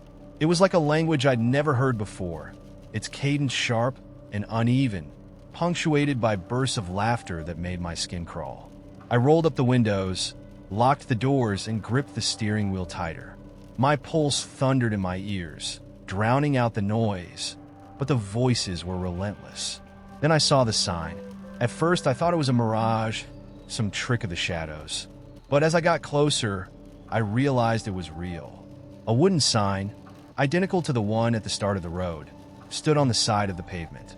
Ashwood Lane. I slammed on the brakes again, staring at it in disbelief. It couldn't be the same sign. I hadn't turned around. I hadn't doubled back. But the sign was there, the peeling paint mocking me. I checked my phone, desperate for a signal, but the screen was blank. No bars, no GPS, just the time blinking back at me. And then the car stopped. The engine sputtered once, twice, then died completely. The headlights flickered, then went out, leaving me in complete darkness. The voices grew louder. I fumbled with the keys, trying to restart the engine, but it was useless. The car was dead, and the whispers outside were closing in. Then, in the rearview mirror, I saw movement. At first, it was just a flicker, a shape darting between the trees. But then it stepped closer, into the faint glow of the dashboard light. It was the figure I'd seen earlier. Only now it wasn't standing still. It moved jerkily, its limbs bending at impossible angles, its head cocked to one side as though studying me. Its face was wrong, blurred like a photograph smeared by too many fingers. The voices reached a crescendo, a deafening cacophony that made my skull ache. I don't remember getting out of the car. One moment I was inside, gripping the steering wheel, and the next I was running. The pavement felt soft under my feet, like wet sand, and the trees seemed to shift around me, their branches clawing at the sky. The voices followed, growing sharper, angrier, until they sounded like screams. Then, suddenly I was back on the highway. I don't know how I got there. One moment I was running through the trees, and the next I was standing on the shoulder of the road, gasping for air. My car was gone. I flagged down a passing truck, barely coherent, as I tried to explain what had happened. The driver, a kind-faced older man, gave me a lift to the nearest gas station. When I told him about Ashwood Lane, he frowned. "There's no road called that around here," he said. I didn't argue. I haven't gone back since, and I never plan to. But sometimes, late at night, I'll hear the faint sound of voices outside my window, just beyond the edge of hearing. And I'll see it in my dreams, the sign, the house, the figure, waiting for me to return. Let's start a new story. Must be discreet. Room and board included. It wasn't much to go on, but I was broke and desperate. The email address attached to the listing belonged to someone named Katie, who replied within an hour of my inquiry. The message was short but polite. "If you're available immediately, come by tonight for an interview. Midnight, 38, Alderwood Lane." The midnight timing should have been a red flag. But I needed the work, so I told myself it was just eccentricity. Alderwood Lane was a dead-end road in a part of town where the streetlights were few and far between. By the time I found the house, an imposing Victorian with peeling paint and tall, narrow windows, I was starting to regret my decision. But I'd driven this far, so I parked and walked up the creaking steps to the front door. Before I could knock, the door opened. A man stood in the doorway, tall and thin, with pale skin that seemed to glow faintly in the dim porch light. His hair was dark and slicked back, and he wore a charcoal gray suit that seemed too formal for the occasion. "You must be here about the job," he said, his voice smooth and pleasant, though it carried an undertone of something I couldn't quite place. I nodded, trying to keep my expression neutral. "Are you Katie?" "No," he said. "You'll meet them soon. Come in." The house was dimly lit, and the air carried a faint, musty smell like old wood and something metallic. He led me to a sitting room where a fire crackled in the hearth, casting flickering shadows on the walls. "Wait here," he said, gesturing to a high-backed chair. "Katie will be with you shortly."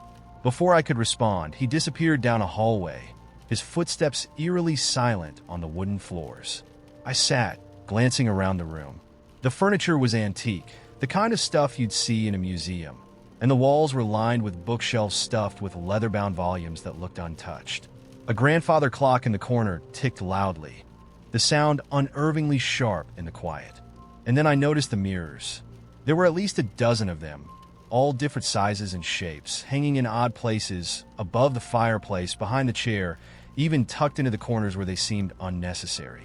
I caught my reflection in one, and for a moment, I swore it moved differently than I did. Before I could dwell on it, a voice spoke behind me. "You're early." I turned, startled, and found myself face to face with an older woman. She was petite, with sharp, bird-like features and gray hair pinned neatly into a bun. Her clothes were plain, just a black dress and simple shoes, but her eyes were piercing, the kind of eyes that made you feel like she knew exactly what you were thinking. "You must be Katie," I said, standing awkwardly. She nodded once. "Let's get to the point. The job is simple. You'll maintain the house. Clean, keep things in order, ensure the rules are followed. In exchange, you'll stay here rent-free and receive a monthly stipend." "What kind of rules?" I asked. Her lips tightened into a thin line. "You'll find them written in the caretaker's manual. But the most important one is this: never touch the mirrors. Never move them. Never cover them. Do you understand?" I hesitated. The mirrors again. There was something about them that made my skin crawl, but I didn't want to blow my chance at the job. "I understand." "Good," she said, handing me a small, leather-bound notebook. "This contains everything you need to know. Follow it to the letter, and you'll do fine." I opened the notebook as she left the room, flipping through its pages. Most of it was straightforward cleaning schedules, maintenance logs, but several pages were dedicated to those mirrors. There were detailed instructions about how to dust them, how to polish them without looking directly into them, and most strangely, how to ensure they stayed exactly where they were. That first night passed uneventfully. I made up a bed in one of the guest rooms and fell asleep quickly, exhausted from the drive and the tension of the interview. But by the third night, I began to notice things. It started small, subtle shifts in the reflections. When I cleaned the mirror above the fireplace, I could have sworn my reflection lingered a second too long after I moved. Another time, I caught a glimpse of something behind me that vanished when I turned around. Then came the whispers. Late at night, when the house was still and the fire in the hearth had died down, I'd hear them. Faint, unintelligible murmurs, like a distant conversation. They came from the mirrors, soft but insistent. Sometimes I thought I could almost make out words, but whenever I leaned closer, the whispers stopped. One night, I broke the rule. I didn't mean to, but curiosity got the better of me. I shifted the small mirror in the hallway, just an inch, to see if there was something behind it. For a moment, nothing happened. Then, as I stared at the mirror, my reflection began to change. It smiled. I wasn't smiling. My face in the glass twisted into a grin that didn't belong to me.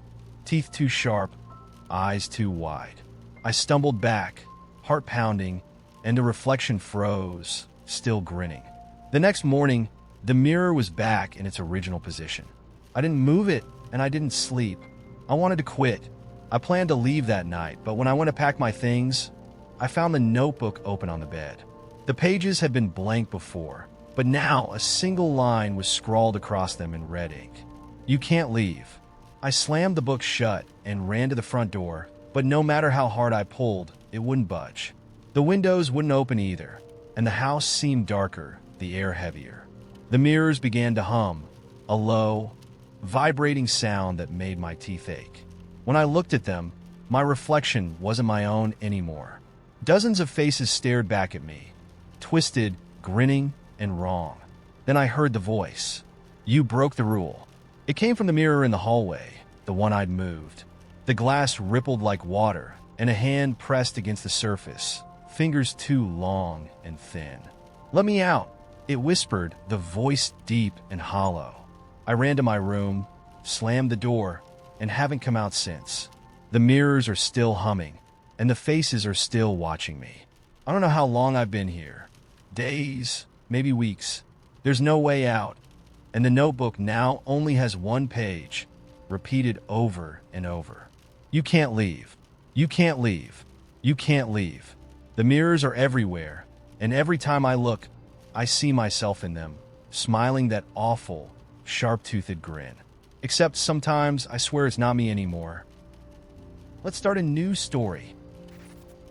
I've been driving aimlessly through neighborhoods for hours that Sunday, unsure of what I was even looking for. A change of pace, maybe, a spark of curiosity, to cut through the dull weight of my routine. When I passed it, I couldn't help but slow down. It wasn't listed for sale, yet something about it drew me in. It was older than the others on the block, its facade weathered but charming. The front yard was wild with weeds, the kind of untamed growth that spoke of abandonment rather than neglect. And there, tucked just inside the cracked iron gate, was a small sign with faded letters. Caretaker needed. Apply within. I pulled over without thinking. The air shifted as I stepped out of the car, the usual sounds of the suburban street. Children's laughter, distant lawnmowers, fading into a heavy silence. My footsteps crunched against the gravel path as I approached the door, and my hand hovered over the tarnished brass knocker for just a moment before I rapped it twice. No answer. I waited a beat, then tried the doorknob. It turned easily, and the door creaked open to reveal a dimly lit foyer. "Hello," I called out, stepping inside. The smell hit me first, not the sour rot of decay, but a deep, earthy scent, like moss and damp soil. It filled my lungs, grounding me in the peculiar stillness of the house. The room was sparsely furnished. A low table, a pair of high-backed chairs, a vase of withered flowers perched on a mantel. Everything looked untouched, as though the house had been frozen in time. I was about to leave when I saw it, a neatly folded piece of paper sitting on the table by the door. Caretaker position instructions. Do not leave after dark. There was no header, no signature, just those words, and below them, in smaller print, if you accept, stay the night. You will be paid handsomely. I don't know why I stayed. I told myself it was curiosity, or maybe a need for adventure.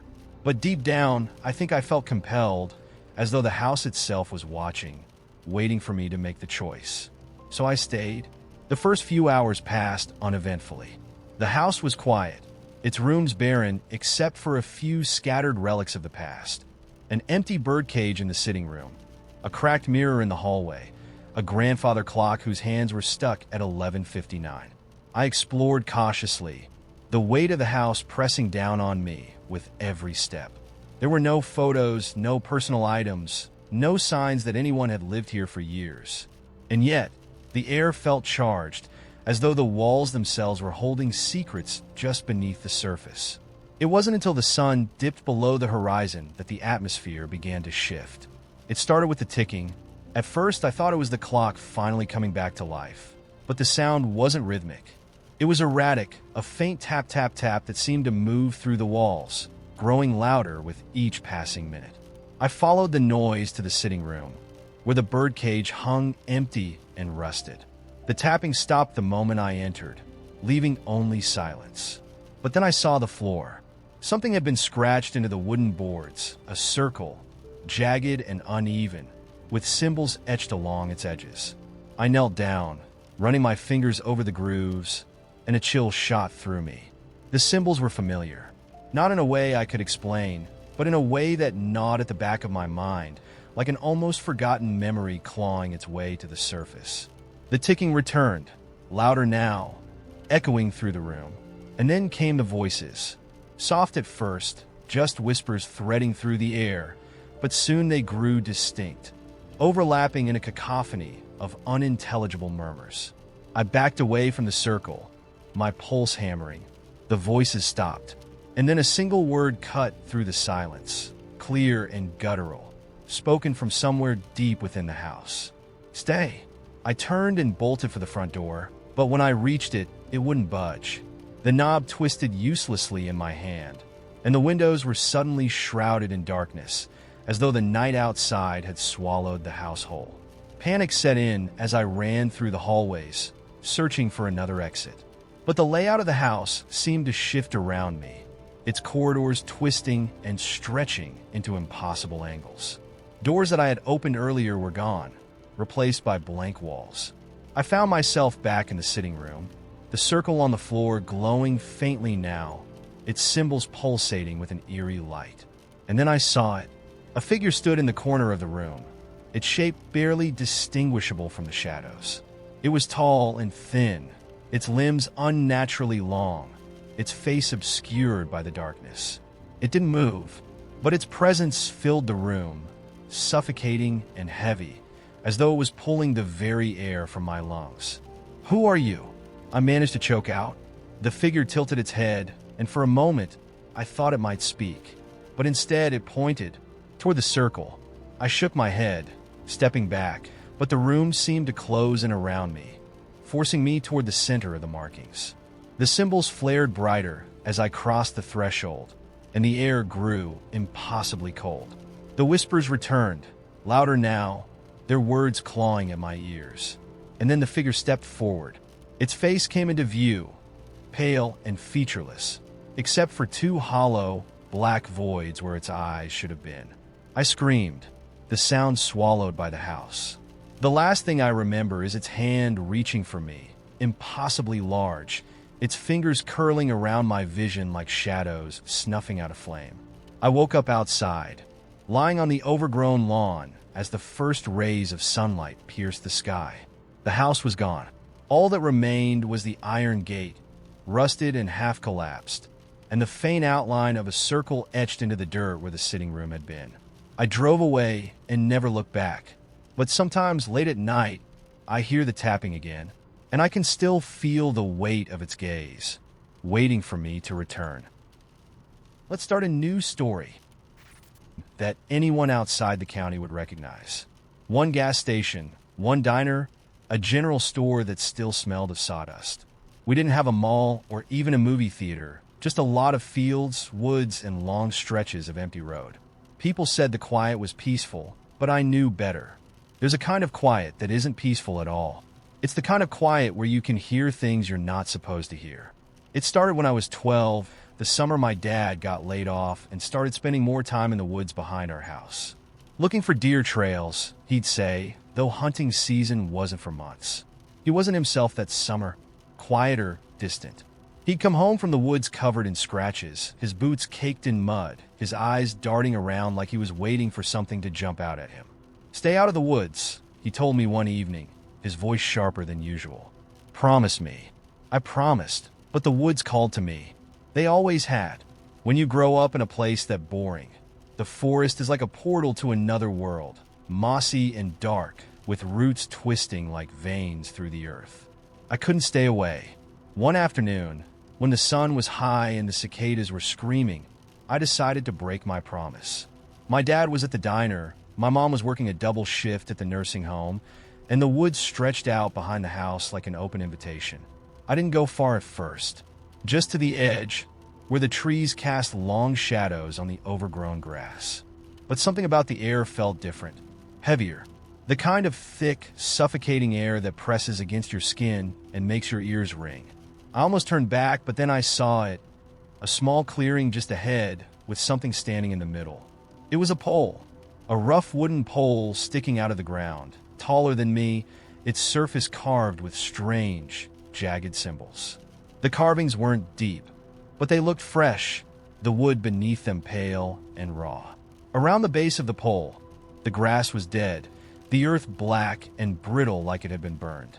I should have run. I don't know why I didn't. Instead, I stepped closer, drawn to the pole like it had some kind of gravity. The air was so still I could hear my own heartbeat, loud and unsteady in my chest. And then I heard the whisper. It wasn't words, not exactly. More like the shape of words, sliding through the air, just out of reach. I turned in circles looking for the source, but there was no one there. Just trees and shadows. The whisper grew louder, clearer, until it felt like it was right in my ear. I clapped my hands over my head, squeezing my eyes shut. When I opened them, the whisper was gone. But the pole wasn't. It was closer now. I hadn't seen it move, but there it was looming over me like it had grown out of the ground. My skin crawled as I backed away, my foot catching on a root. I fell hard, the breath knocked out of me. When I looked up, the pole was gone. Just gone. The clearing was empty. I ran home and didn't tell anyone. What could I say? That the woods were alive? That something out there was watching me? My dad would have dragged me to the preacher, and my mom would have just told me I had too much imagination. So I kept it to myself, but the woods didn't forget. The next few nights, I heard scratching in my window. Light at first, like tree branches brushing against the glass. but there weren't any trees near my window. By the third night, it sounded like nails, sharp and deliberate, dragging across the pane. I lay awake, clutching my blanket, too scared to look. On the fourth night, I woke to find my window open.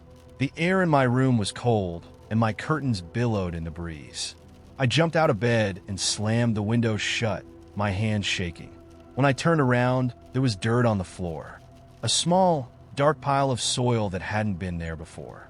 I cleaned it up and said nothing. The next day, I found a carving on the side of the house. A jagged, unfamiliar symbol, identical to the ones on the pole. My dad saw it too, and his face went pale. "You've been in the woods," he said. It wasn't a question. I tried to deny it, but he shook his head. "It doesn't matter. It knows now." "What knows?" I demanded, but he wouldn't answer. That night, I woke to the sound of the whisper again, louder this time and closer. The kind of close that makes the hair on your neck stand up. The air in my room felt electric, buzzing like it was alive. I turned on my lamp, and there it was, the pole, standing in the corner of my room. I don't know how it fit. The thing was taller than the ceiling, but somehow it was there, its jagged carvings glowing faintly in the dim light. The air smelled like burnt earth, and the whisper had grown into a low, droning hum. I couldn't move. I couldn't scream. I just sat there, frozen, as the pole began to tilt toward me, bending impossibly, its sharp point inches from my face. The hum filled my head, drowning out everything else, and for a moment, I thought it was going to pierce me. Then it stopped. The pole was gone, and my room was silent again. The next morning, my dad packed up the truck. He wouldn't tell me where we were going, just that we couldn't stay. We left that day, leaving behind the house, the woods, everything. I thought I'd be safe. I thought it was over. But last week, I woke up to find dirt on my floor again. And in the corner of my room, there was a faint, jagged carving on the wall. It knows where I am, and it's waiting. Let's start a new story. Aimlessly through my phone while the cashier bagged the customer ahead of me. A notification popped up, one new voicemail from a number I didn't recognize. I hadn't noticed the call, but cell service in my apartment was spotty, so I assumed it had gone straight to voicemail. After loading my groceries into the car, I played the message on speaker while tossing bags into the trunk. At first, there was just static, faint, and crackling. I almost deleted it, but then a voice broke through. "Hi, Lauren," it said, soft and deliberate. I think I found something of yours." My stomach twisted. The voice was familiar, but I couldn't place it. It was the kind of tone you'd use with an old friend. Warm, but a little hesitant, like testing the waters. But there was something off, something too deliberate in the way he said my name. The message ended abruptly. No details, no callback number. Just static again, then silence. I told myself it was probably a mistake, or a scam call meant to bait me into responding. Still, the way he said my name echoed in my head as I drove home. That night, I forgot about the message until I stepped outside to take out the trash. It was dark and unusually quiet for my neighborhood, with only the faint hum of streetlights and the shuffle of leaves in the breeze. As I opened the dumpster lid, I noticed something sitting on top of the trash bags, a key. Not just any key. My key. My apartment key, with the chipped paint on the bow and the tiny heart sticker I'd put on it years ago to tell it apart from the others. I fumbled for my keyring in a panic, only to find it still clipped securely to my belt loop. My set was intact. So, how is this one here? My breath caught as a thought struck me. Was someone in my apartment? I rushed back inside, locking the door behind me and checking every room. Closet, bathroom, under the bed. Nothing. The windows were shut and locked, and there was no sign anyone had been there. Still, I couldn't shake the unease as I sat in the silence, holding the duplicate key in my hand. I considered calling the police, but what could I say? Someone left my key in the trash? I wasn't even sure how to explain it to myself. I barely slept that night, and in the morning, I took the key to the leasing office. The manager, Mrs. Grayson, was sympathetic but puzzled. She assured me that only she and the maintenance staff had access to the master key, and neither of them had authorized any copies. She even checked the system to confirm. "I don't know what to tell you," she said, her brows furrowed. but I'd recommend changing your locks, just in case. I did. The locksmith came out the same day, replacing my deadbolt with one that had a tamper-proof design. For the first time in days, I felt like I could breathe again. That peace lasted exactly 2 days. I came home from work late on Friday night, exhausted and looking forward to collapsing on the couch. As I opened the door, my foot brushed against something on the floor. I looked down and saw an envelope. It was unmarked, sealed with no return address. Inside was a single photograph. It was me, sitting in my living room 2 nights earlier, curled up on the couch with a blanket and a mug of tea. The angle was from outside the window, close enough to see the pattern on the mug and the faint blue glow of my laptop screen. My hands shook as I stared at the image. I'd had the curtains drawn that night, hadn't I? I remembered closing them. I was sure of it. I didn't sleep at all that night. I kept every light in the apartment on, holding a kitchen knife in one hand and my phone in the other, ready to call 911. But nothing happened. No knocks at the door, no shadows in the windows. By morning, I started to feel foolish. Maybe it was a prank, some creep in the neighborhood trying to scare me. But when I checked the locks, I found another key.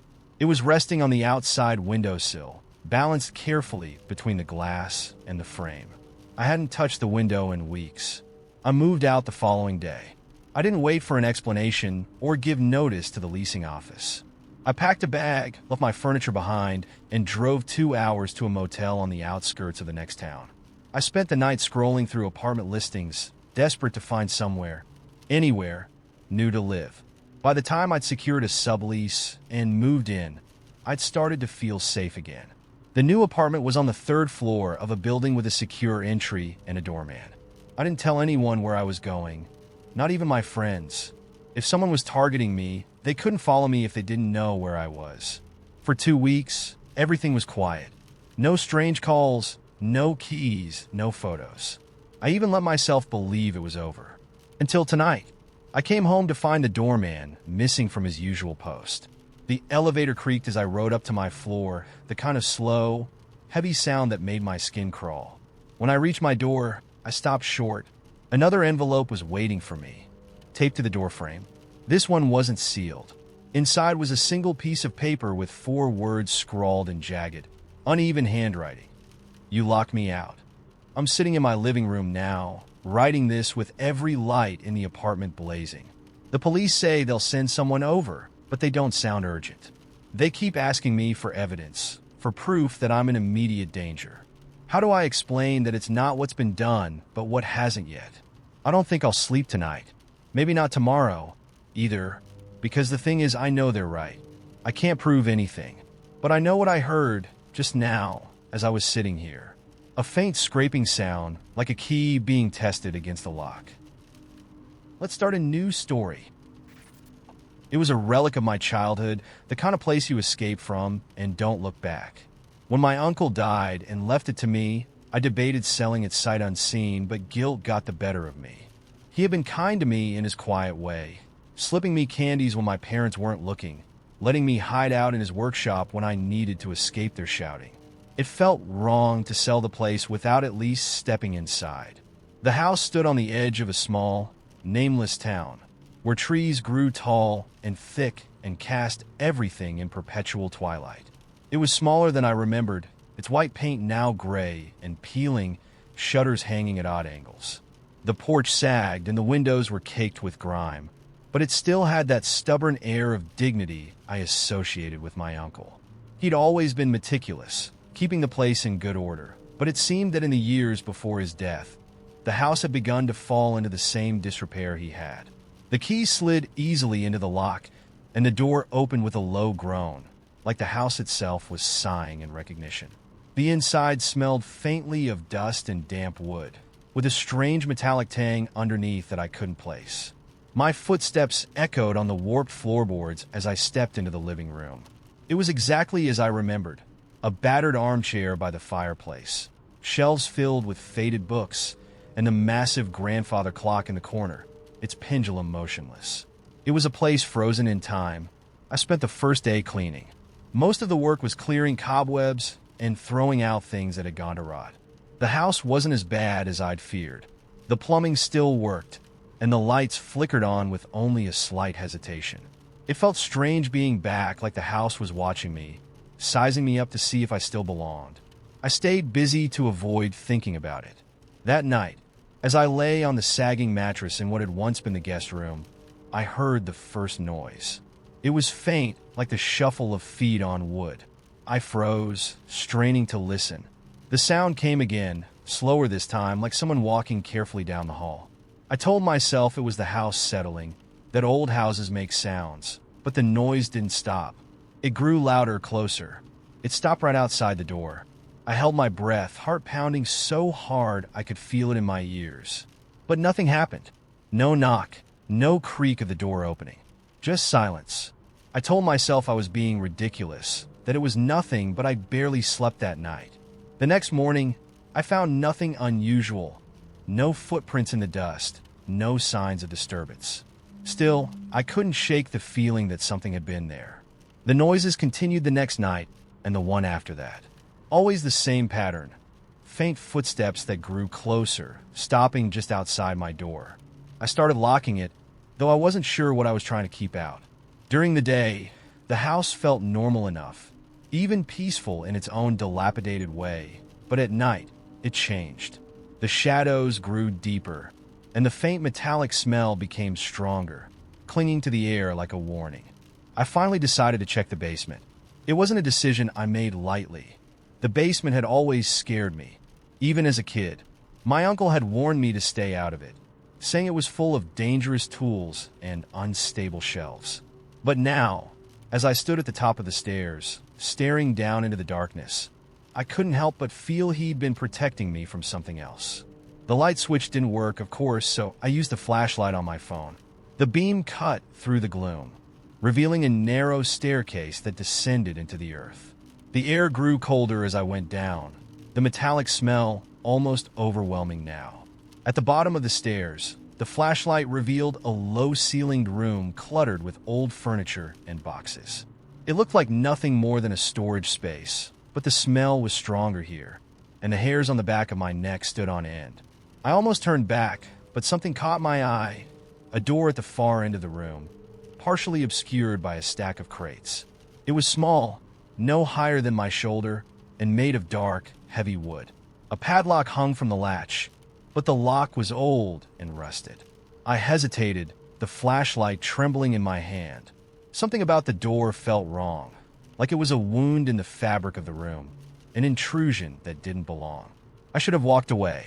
I should have gone back upstairs, locked the door, and never looked back. But I didn't. I pulled the crates aside and crouched in front of the door. The padlock came apart easily, the rusted metal snapping under the pressure of my hands. The door swung open with a low creak, revealing a dark passage that sloped downward. Cold air rushed out, carrying that metallic tang, stronger than ever. I stepped inside. The passage was narrow, the walls rough and uneven as though they'd been dug out by hand. My flashlight barely pierced the darkness ahead, but I kept moving, drawn forward by something I couldn't explain. The air grew colder with every step, and the silence was so complete that I could hear my own breathing, shallow and quick. The passage twisted and turned, leading me deeper into the earth, until finally, I stepped into a larger chamber. The room was wrong. That was the only way to describe it. The walls were lined with shelves, each one holding strange objects, rusted tools, cracked jars filled with unidentifiable substances, and small carvings that looked almost human, but not quite. The floor was covered in symbols, crudely drawn in what looked like old, dried blood. And in the center of the room stood a chair, an ordinary wooden chair, with straps attached to the arms and legs. I don't know how long I stood there, staring at the chair. My mind was screaming at me to run, to leave and never come back, but my feet wouldn't move.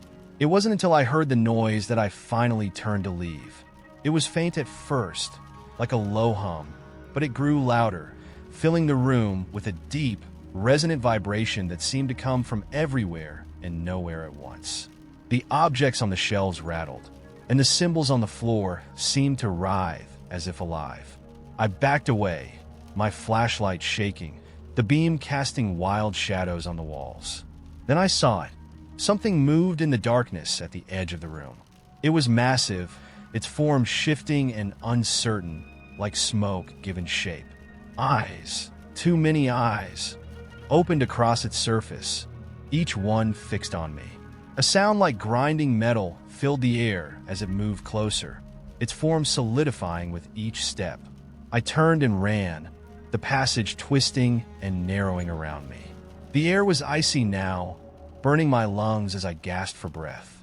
Behind me, the grinding sound grew louder, closer, and I could feel the weight of its presence pressing against my back, as though the darkness itself was reaching for me. I don't know how I made it out. The next thing I remember is stumbling into the basement, slamming the small door shut, and throwing the crates back in front of it. I ran upstairs, locked every door and window, and stayed awake until dawn. I left the house the next morning. I didn't pack, didn't call the lawyer, didn't look back. I don't care about the money or the house or the memories. Whatever my uncle was protecting me from, it's still down there, and it's waiting. Let's start a new story. I don't even like dogs, but she was desperate. Her dad had been rushed to the hospital out of state, and she couldn't find anyone else to watch her Great Dane, Hopper. I caved because Maggie's the kind of friend who helped me move a couch up 3 flights of stairs without complaining. She deserved this. Hopper was massive, more horse than dog, with sleek black fur and an unsettling habit of staring at you like he was deciding something. When Maggie dropped him off at my apartment, he stood in the middle of the living room, sniffed the air like he'd caught the scent of something far away, and then flopped onto the rug as if to say, "This'll do." "He's low maintenance," Maggie said, rushing to the door. "Just feed him twice a day, walk him once in the morning, and let him out at night. Oh, and don't forget his medicine." She shoved a bottle of pills into my hand. "Medicine? It's just for anxiety," she said. "He hates being alone." With that, she was gone, leaving me and Hopper alone in my too small apartment. The first day passed uneventfully. Hopper ate, stared out the window, and slept for hours. At night, I took him out for a walk. The neighborhood was quiet, the streets bathed in the glow of flickering streetlights. Hopper led the way, his massive paws silent against the pavement, stopping occasionally to sniff the air. When we got back, he went straight to the corner of the living room and lay down, his head resting on his paws. I gave him one of his pills, watched him swallow it without complaint, and figured this whole dog-sitting thing might not be so bad. Then the weird stuff started. It was around midnight when I first heard it. A low, guttural growl that seemed to vibrate through the walls. I shot up in bed, heart pounding, and rushed to the living room. Hopper was standing in the middle of the room, his ears perked, his body tense. "What is it, buddy?" I whispered, flipping on the lights. He didn't look at me. His gaze was fixed on the window, his lips pulled back in a silent snarl. I followed his line of sight, but saw nothing. Just the empty street below and the skeletal outline of the trees swaying in the wind. I pulled the curtains shut. Hopper didn't move for a long time. Eventually, he settled back into his corner, but his eyes stayed open, scanning the room like he was waiting for something. The next day, I tried to shake it off. Dogs get spooked sometimes, right? Maybe he'd heard a raccoon outside or caught the scent of another dog. But I couldn't shake the feeling that it was something more. That night, the growling returned. This time, it woke me up before midnight.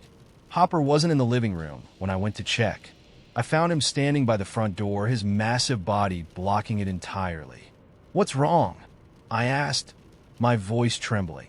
He growled again, low and threatening, and then something scratched at the other side of the door. I froze. The scratching was faint, almost polite, like someone or something was testing the surface. Hopper barked once, a sharp, deafening sound that made my ears ring. The scratching stopped. I grabbed my phone and looked through the peephole, expecting to see a stray cat or maybe even a prankster. But there was nothing. The hallway was empty, the dim light flickering overhead. When I turned back to Hopper, he had backed away from the door, his eyes wide and his body trembling. I'd never seen a dog that big look so terrified. For the rest of the night, he refused to leave my side. He sat by my bed, his head resting on his massive paws, his breathing shallow. Every so often, his ears would twitch, and his eyes would dart to the door, but the scratching didn't return. The next morning, I called Maggie. Has Hopper ever acted weird? I asked, trying to keep my voice casual. Weird how? I don't know. Like growling at nothing? Or standing guard by the door? There was a long pause on the other end of the line. Did you give him his medicine? She asked finally. Yes, every night. Okay, she said, but her voice had changed, quieter, sharper. Just keep giving it to him, and keep the windows shut at night. All of them. Maggie, what's going on? It's nothing, she said too quickly. He's just sensitive. It's probably the new environment. I'll pick him up as soon as I'm back. She hung up before I could press her. That night, I made sure all the windows were locked. I even barricaded the front door with a chair, which felt ridiculous but gave me some comfort. Hopper, however, was restless. He paced the apartment, his claws clicking against the floor, his head snapping toward every creak and groan of the building. At 2:13 a.m., the scratching returned. This time it was louder, more insistent. Hopper was already at the door, his body rigid, his growl deep and continuous. I grabbed a kitchen knife and crept toward the door, my heart hammering so hard I thought it might explode. The scratching stopped as soon as I reached it, and then I heard a voice. Not a person's voice. Something else. Low, guttural, whispering words that didn't make sense, as if they were being spoken backward. Hopper barked again, louder this time, and the voice stopped. I didn't sleep the rest of the night. When morning came, I decided I couldn't wait for Maggie. I packed up Hopper's things, loaded him into my car, and drove him back to her place. Her lights were off, but I didn't care. I left a message on her phone, telling her I couldn't do it anymore. When I got back to my apartment, I found the note. It was taped to the inside of my front door, written in jagged, unfamiliar handwriting. You locked it out, but it knows where you are now. I didn't stay the night. That was a week ago. Maggie still hasn't called me back. Her phone goes straight to voicemail.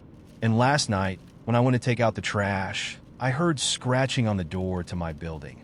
Hopper's growl echoes in my head every time I hear it. Let's start a new story. The house wasn't there yesterday. I walk this route every morning, past the empty lot on Linden Street with its wild grass and scattered beer cans. It's been that way for as long as I can remember, a patch of forgotten dirt squeezed between two old brownstones. But this morning, as the sun broke through the fog, I saw it. A house. It didn't look new. It wasn't one of those prefab monstrosities the city's been throwing up in every corner. No, this house looked old, ancient.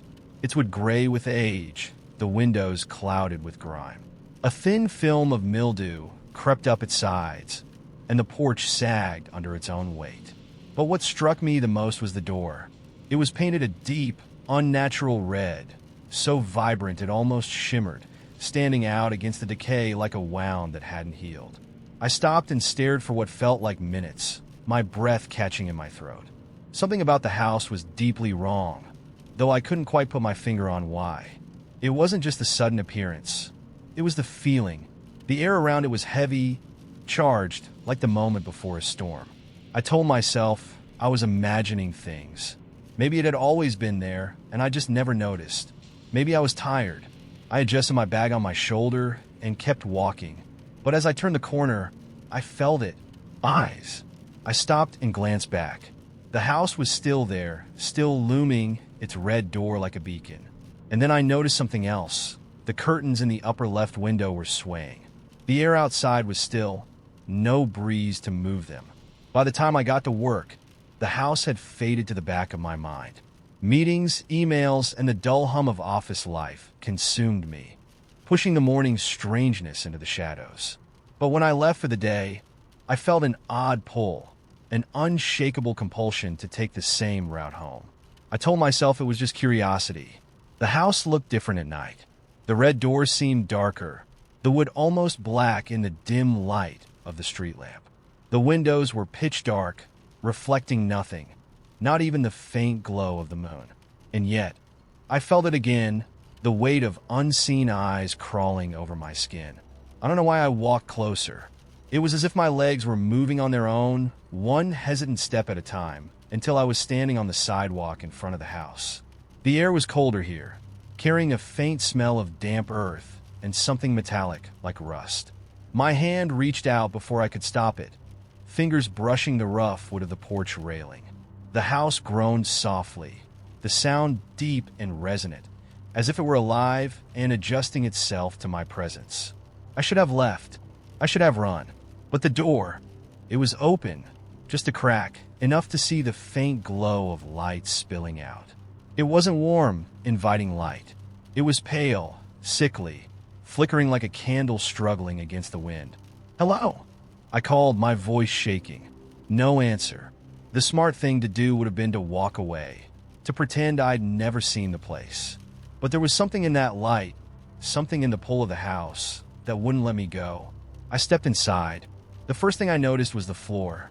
It wasn't wood or tile, or even concrete. It was smooth and black like polished stone, reflecting the dim, flickering light from the walls. The walls themselves seemed to shimmer, their surfaces shifting as though alive, patterns forming and dissolving like oil on water. The air inside was thick, humid, and it smelled of earth and rot. Somewhere in the distance, I heard a faint hum, low and droning, vibrating through my chest. "Hello?" I called again, my voice swallowed by the space. The door slammed shut behind me. I spun around, my heart hammering, but the red door was gone. In its place was a solid black wall, seamless and smooth. I pressed my hands against it, searching for a seam, a handle, something, but it was as cold and unyielding as stone. The hum grew louder. I turned back to the room, and that's when I saw them. Figures. They were faint at first, like shadows flickering on the edge of my vision. But as I stared, they grew sharper, their forms twisting into something almost human, but not quite. Their limbs were too long, their heads too narrow, and their eyes, God, their eyes. They were hollow, endless pits of darkness, and yet I felt them staring, piercing through me. I stumbled back, my breath coming in short, panic gasps. "Who are you?" I whispered. The figures didn't answer. They just stood there, motionless, watching. The hum became a roar, vibrating through the floor, the walls, my bones. The light flickered faster, casting jagged shadows across the room. And then the figures moved, not all at once, but one by one, their heads jerking toward me in sharp, unnatural movements. Their mouths opened, but no sound came out, just a gaping void that seemed to pull at the air around them. I turned and ran. I don't know how I found the stairs, but suddenly I was climbing, my legs burning as I pushed myself upward. The walls around me twisted and shifted, the space warping as though the house itself were alive, changing. When I reached the top, I found a door. It wasn't red. It was black, just like the walls, and when I pushed it open, I found myself back outside. The lot was empty again. No house, no red door, just the overgrown grass and the faint hum of crickets in the distance. But something followed me. I feel it at night. The weight of unseen eyes in the corners of my room, the faint smell of damp earth that never goes away. Sometimes when I pass a mirror, I see them, those hollow eyes staring back at me just for a moment before they disappear. And last night, when I looked out my window, I saw it. The house. It's waiting for me. Let's start a new story. There's an unspoken rule in apartment hunting. Never take the cheapest unit. But when the landlord told me I could move into 7E for half the price of anything else in the building, I didn't hesitate. The place wasn't perfect, but it was clean, quiet, and most importantly, affordable. I moved in on a cloudy Saturday. The building was older, with creaky wooden floors and walls thick enough to muffle the outside world. The previous tenant hadn't left much behind, just a faint smell of bleach and a strange little key taped to the inside of the kitchen cabinet. It was small and brass, with no label or obvious purpose. I set it aside and forgot about it, figuring I'd toss it later. That night, I noticed something strange. There was a door at the end of the hallway I hadn't noticed before. It didn't lead anywhere, just a solid wooden door set into the wall with no hinges, no doorknob, no frame. I stared at it for a while, running my fingers over the surface. The wood was smooth and cold, and there wasn't even the faintest gap between it and the wall. I knocked on it, but the sound didn't echo like it should have. Instead, it was flat, muffled, as though the door absorbed the noise. I didn't think much of it. Old buildings are weird, I told myself. Probably a boarded-up closet or a bad patch job. Still, I felt uneasy. The next morning, the door was gone. Not moved gone. The wall was seamless, no sign it had ever been there. My stomach tightened, but I convinced myself I must have imagined it. Maybe I was still getting used to the place. But then, the noises started. At first, it was just faint scratching like mice scuttling behind the walls. I reported it to the landlord, who gave me a dismissive nod and promised to send someone. But by the end of the week, the scratching had grown louder, more deliberate. It wasn't coming from inside the walls anymore. It was coming from the floor. One night, as I lay in bed, the noise shifted. Scratching turned to tapping, rhythmic and precise. It was coming from directly beneath my bed, each tap echoing up through the mattress. I held my breath, heart pounding. "Hello?" I called out, my voice barely a whisper. The tapping stopped. A beat later, it answered. "Talp, talp, talp, talp." The sound was too deliberate, too structured to be random. My mind raced, piecing together what it could mean. But before I could make sense of it, the sound stopped entirely. The apartment fell silent, but the unease lingered, coiling in my chest like a living thing.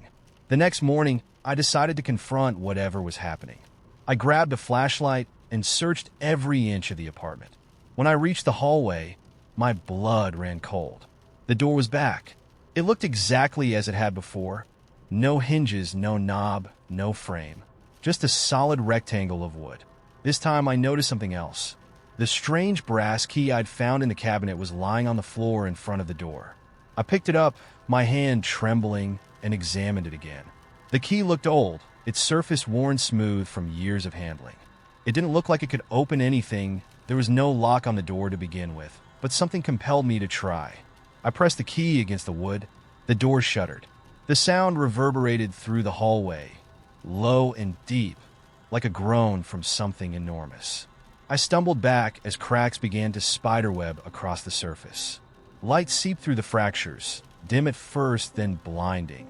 I shielded my eyes, and when the light faded, the door was gone.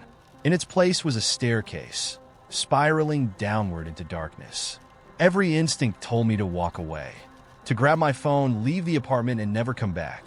But something about the staircase pulled at me, a quiet hum in the back of my mind, like a song I couldn't quite hear. I stepped onto the first stair. The air grew colder with each step, thick and heavy, pressing against my chest. The farther I descended, the more the world above seemed to fade.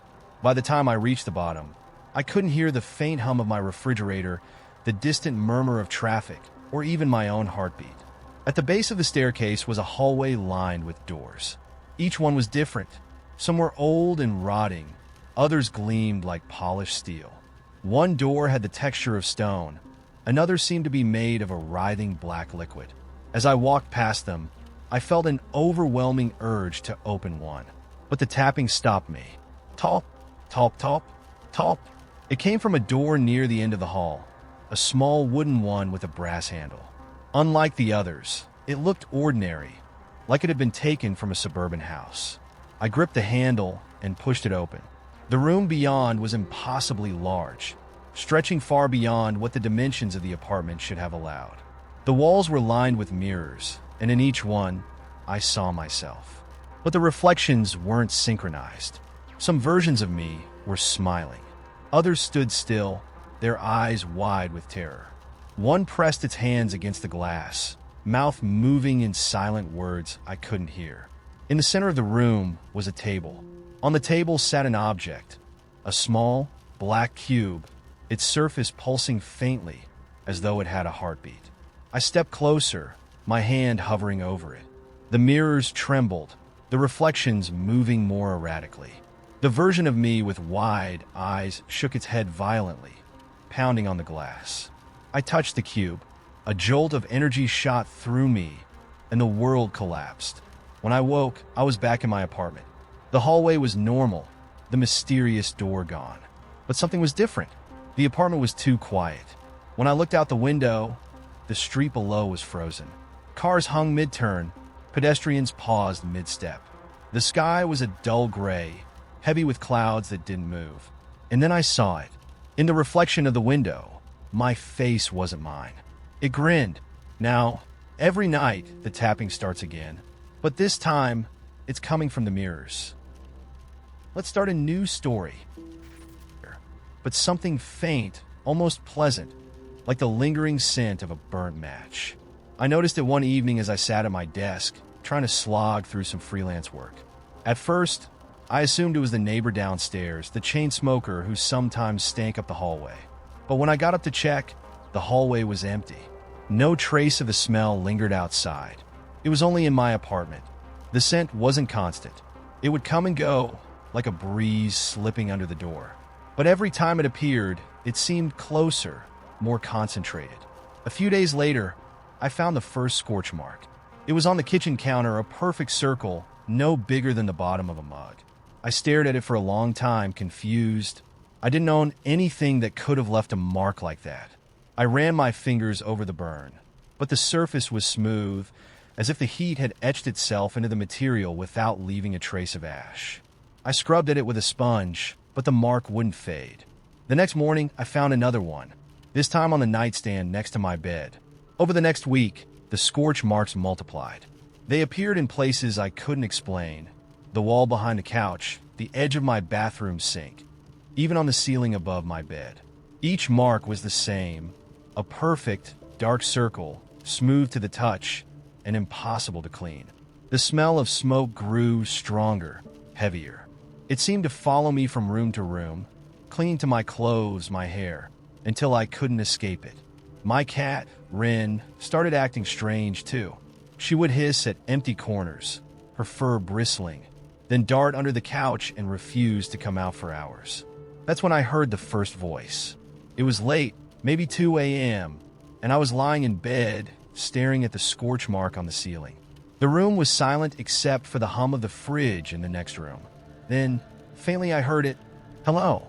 It was soft, almost playful, like someone whispering just behind me. I sat up so fast I nearly fell out of bed, my heart hammering in my chest. "Who's there?" I demanded, my voice shaking. Silence. I grabbed my phone, turned on the flashlight, and scanned the room. The beam of light cut through the darkness, illuminating the same familiar furniture, the same scorch marks. Nothing else. But the voice came again, closer this time. "Do you remember? I didn't sleep that night." The scorch marks kept appearing, but now they were forming patterns. At first, they looked random, like burn scars scattered across the walls and furniture. But as I studied them, I realized they were deliberate. They were forming shapes, letters. The marks on the kitchen counter spelled hello. The ones on the bathroom mirror formed too. And then, one night, the marks on the wall above my desk spelled out a question. "Do you know me?" I couldn't answer. I started dreaming of fire. Every night, I'd wake up gasping, my skin clammy, the smell of smoke thick in my lungs. In the dreams, I was in a room I didn't recognize, flames licking up the walls, consuming everything. And in the center of it all was a figure. It stood motionless, its body a silhouette against the firelight. I could never see its face, but I felt its gaze heavy and unrelenting. Every time, it would raise one charred hand and point at me. Then I'd wake up. One morning, I found Rin staring at the wall behind my couch, her pupils wide and unblinking. I followed her gaze and froze. There, burned into the wall, was a perfect outline of a door. It was tall and narrow, with a curved top like an old church doorway. The edges glowed faintly, like embers smoldering in a dying fire. The smell of smoke was suffocating now, thick and acrid, filling every corner of the apartment. I tried to scrub the outline away, but it wouldn't budge. I covered it with a blanket, but the glow seeped through. That night, I locked myself in the bedroom with Ren, too afraid to look at it. But the door didn't stay on the wall. At 3:14 a.m., I woke to the sound of a slow, deliberate creak. I turned toward the bedroom door, expecting it to be swinging open. But it wasn't. The sound was coming from behind me. I turned slowly, dread coiling in my stomach. The burned door was no longer on the wall. It was standing upright in the center of my room. The edges still glowed faintly, casting flickering shadows across the walls. And the handle was turning. I couldn't move. I couldn't breathe.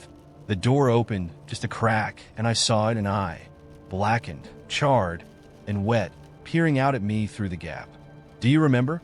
The voice whispered again, soft and sing-song. I didn't respond.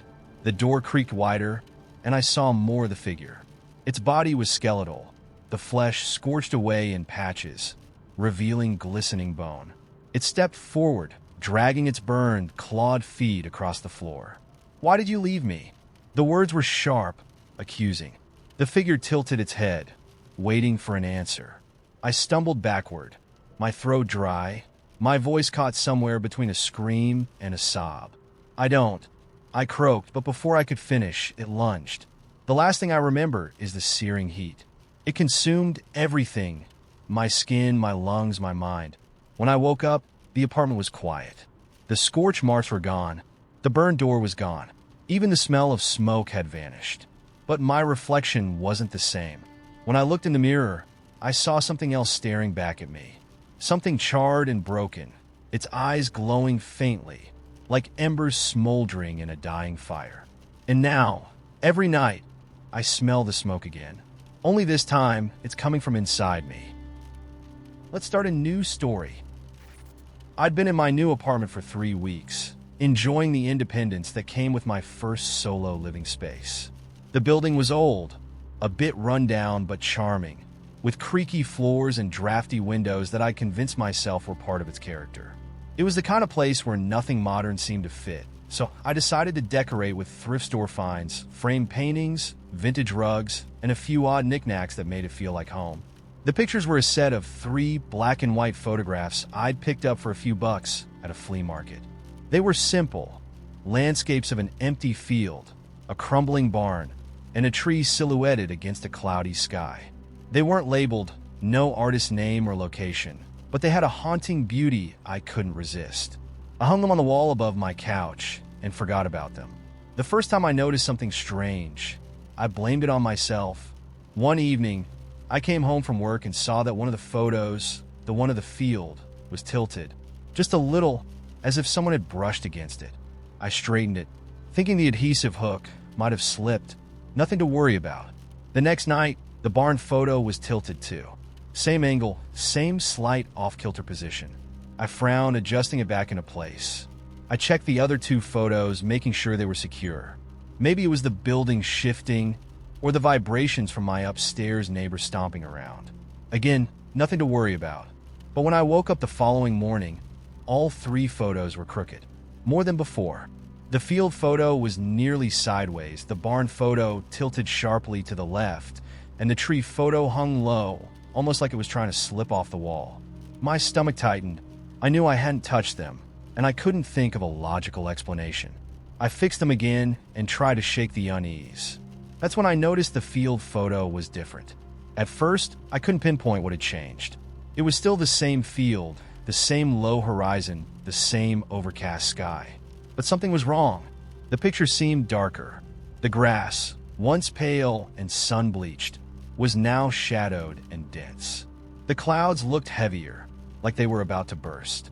And in the distance, I thought I saw a shape, small and blurry, but definitely there. It hadn't been there before. I was sure of it. I tried to convince myself I was imagining things. Maybe the lighting in the room was playing tricks on me, or maybe I just hadn't looked at the photo closely before. But that night, I couldn't stop glancing at it, my eyes drawn to that distant shape like a magnet. I went to bed with the uneasy feeling that the shape would be closer by morning. By the next day, I had almost talked myself out of being scared. Almost. I was busy with work, Aaron's life. When I got home, the photos were all perfectly straight, as if nothing had ever happened. I laughed at myself, a small, nervous laugh that felt hollow in my empty apartment. But then I noticed the barn. In the photo, the barn had always been dilapidated, its roof sagging, its walls splintered. But now it looked worse. The roof was completely caved in, and the doorway was dark and gaping, as if something had clawed its way inside. I stared at it for a long time, heart pounding trying to remember exactly how it had looked before. Was this how it had always been? Or was it changing too? That night, I dreamt about the tree. In the dream, it was the same as in the photo, barren and skeletal against the sky. But there was a figure standing beneath it, barely visible in the shadows. It was tall and impossibly thin, its limbs stretched and crooked like the branches above it. It didn't move, but I felt its eyes on me, unblinking and watchful. When I woke up, I was drenched in sweat. The image burned into my mind. I didn't look at the photos that day. I couldn't. Instead, I covered them with an old sheet and avoided the living room altogether. But even with them out of sight, I couldn't stop thinking about them. I felt them, like an itch just beneath my skin. I didn't sleep that night. Every creak of the building, every gust of wind against the window made me jump. I swore I could hear whispers coming from behind the sheet. The next morning, I ripped them off the wall. I told myself I'd throw them out, burn them even, but as I stood there, holding the photographs, I froze. The images had changed again. The field was darker still, the shape now larger and distinct, a man standing in the center of the frame. He was turned slightly, as if he'd just noticed the viewer. The barn was worse too. The walls had collapsed completely, and something dark and slithering pooled in the doorway, half emerged into the light. The longer I looked at it, the more it seemed to move. The tree photo was the worst. The figure from my dream was there, standing exactly where I'd seen it, its crooked limbs impossibly long. And now there was something else. Something scratched into the surface of the photo, faint but unmistakable. Look behind you. I dropped the photos and turned, my heart hammering. The apartment was empty, silent, but the air felt charged, thick with a presence I couldn't see. I grabbed the photos, stuffed them into a garbage bag, and threw them into the dumpster outside. I didn't care if my neighbors saw me. I just wanted them gone. That night, I locked every door and window. I kept every light on. But at 3:12 a.m., I woke to a sound. A soft rustling, like paper being crumpled. It was coming from the living room. The photos were back. They were on the wall, perfectly aligned. And in the photo of the field, the man was standing just at the edge of the frame, his face turned fully toward the camera. His face was mine. Let's start a new story. Downtown, the kind of place where the plumbing groans and the neighbors' arguments seep through the walls. I'd been there for 2 years and knew every inch of the place. The layout was simple. A narrow hallway leading to the kitchen on the left, the bathroom on the right, and the living room at the end, with my bedroom tucked behind it. So when I came home one evening and found a door at the end of the hallway, where there had only ever been a blank wall, I stood there for a long time trying to make sense of it. It was old, darker than the other doors in my apartment, with a heavy brass handle that looked hand-forged. The wood was scratched and scarred, as though it had been through decades of abuse. I didn't touch it at first. I dropped my bag by the couch and paced the apartment, looking for anything else out of place. But everything else was normal, except for the door. By the time I worked up the courage to approach it, the sun had dipped below the horizon, and the apartment was dim, filled with the soft glow of streetlights outside. I reached out and ran my fingers over the wood. It felt solid, cold, real. I grabbed the handle and twisted. It didn't open. Relief washed over me, though I couldn't say why. I let go and took a step back. Maybe it was some kind of weird renovation mistake. Maybe the building had been retrofitted without anyone telling me. But none of that explained why the door wasn't there yesterday. That night, I dreamed of the door. In the dream, it stood open, revealing a long, dark corridor that stretched endlessly into the void. A soft, rhythmic tapping echoed from somewhere deep within the darkness, growing louder and closer until I woke up, gasping for air, drenched in sweat. My phone read 3:12 a.m. The door was still there. The next morning, I called the building manager. His name was Gus, and he was the kind of guy who smelled like cigarettes and called everyone kid. When I explained the situation, he laughed. "Kid, there's no door at the end of your hall," he said. "There is now," I insisted. "You sure you're not just seeing things?" I bristled. "I'm not imagining it. Come see for yourself." Gus muttered something about kids these days and promised to swing by in the afternoon. When he arrived, I led him down the hallway, gesturing toward the door as if it would prove I wasn't losing my mind. But it wasn't there. The wall was blank, just as it had always been. Gus gave me a long, skeptical look before shrugging. Maybe you need some time off. Get out of the city for a bit. I didn't respond, too stunned to argue. When he left, I stood in the hallway, staring at the wall where the door had been, trying to convince myself that he was right, that I was overworked, stressed, imagining things. That night, the door was back. I didn't dream this time. I stayed awake, staring at it from the couch, the pale blue glow of the TV flickering across the room. The door didn't move, didn't make a sound, but it was there. I tried taking a photo of it, but my phone's camera only showed the blank wall. When I reached out to touch it again, it felt warmer than before. The scratches in the wood seemed deeper, almost fresh, and there was something faintly familiar about them. Shapes, symbols, maybe letters, etched into the surface like a warning. Or an invitation. The tapping started the next day. It was soft at first, so faint I thought it might be the plumbing or the upstairs neighbors. But when I pressed my ear to the door, the sound grew louder. It wasn't random. It had a rhythm, deliberate and patient, like someone tapping their fingers against a table. I whispered, "Hello." The tapping stopped. I didn't sleep that night. Over the next few days, the tapping grew more insistent, always starting around midnight and ending just before dawn. Sometimes it was joined by faint whispers, too soft to make out. I tried everything to drown it out. Blasting music, stuffing towels under the door, even spending the night at a friend's place. But when I came home, the door was always waiting, and the tapping always resumed. Then last night, the door opened. I was lying on the couch, trying to ignore the noise, when I heard the handle turn. The sound froze me in place. My heart hammered in my chest as I slowly sat up, watching as the handle twisted, rattled, and finally clicked. The door swung inward, revealing darkness, so complete it seemed to absorb the light around it. And then something stepped through. It wasn't human. At least, not entirely. Its shape was vaguely humanoid, but its limbs were too long, its movements too fluid, like a shadow learning to walk.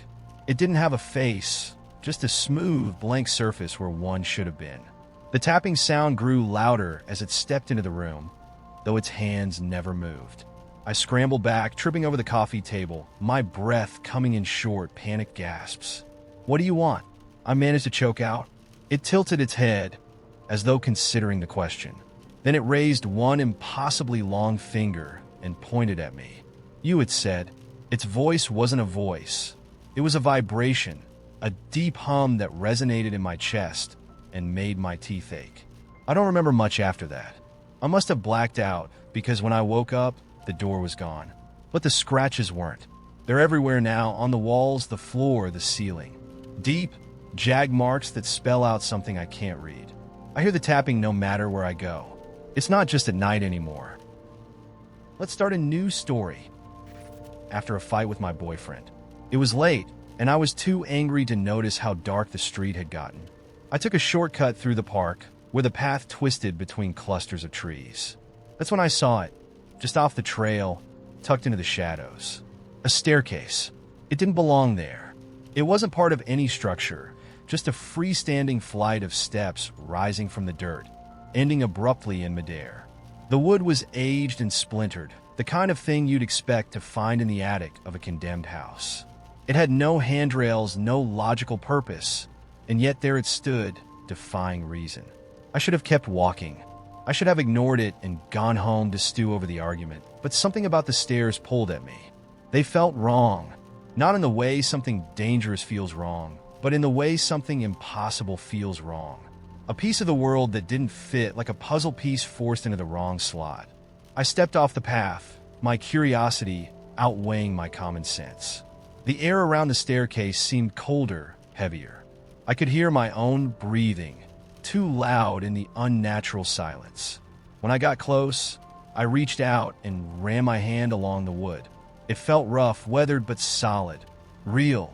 I glanced around, half expecting someone to jump out and yell at me to stay away, but the park was empty. Just me, the trees, and the stairs. I don't know what I was thinking when I stepped onto the first step. Maybe I wanted to prove to myself that it wasn't as strange as it seemed. Maybe I wanted to feel brave. Or maybe it was something deeper, something I didn't fully understand, pulling me forward. The first step creaked under my weight, but it held. Then the second, the third. With each step, the air grew colder, and the sounds of the park, crickets, rustling leaves, faded into a hollow, ringing silence. I climbed to the top, expecting to feel foolish when I reached the last step and found nothing but air.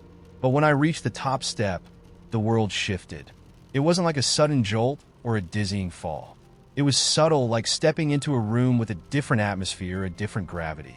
The trees were still there, but they were taller, darker, their branches twisting unnaturally against the sky.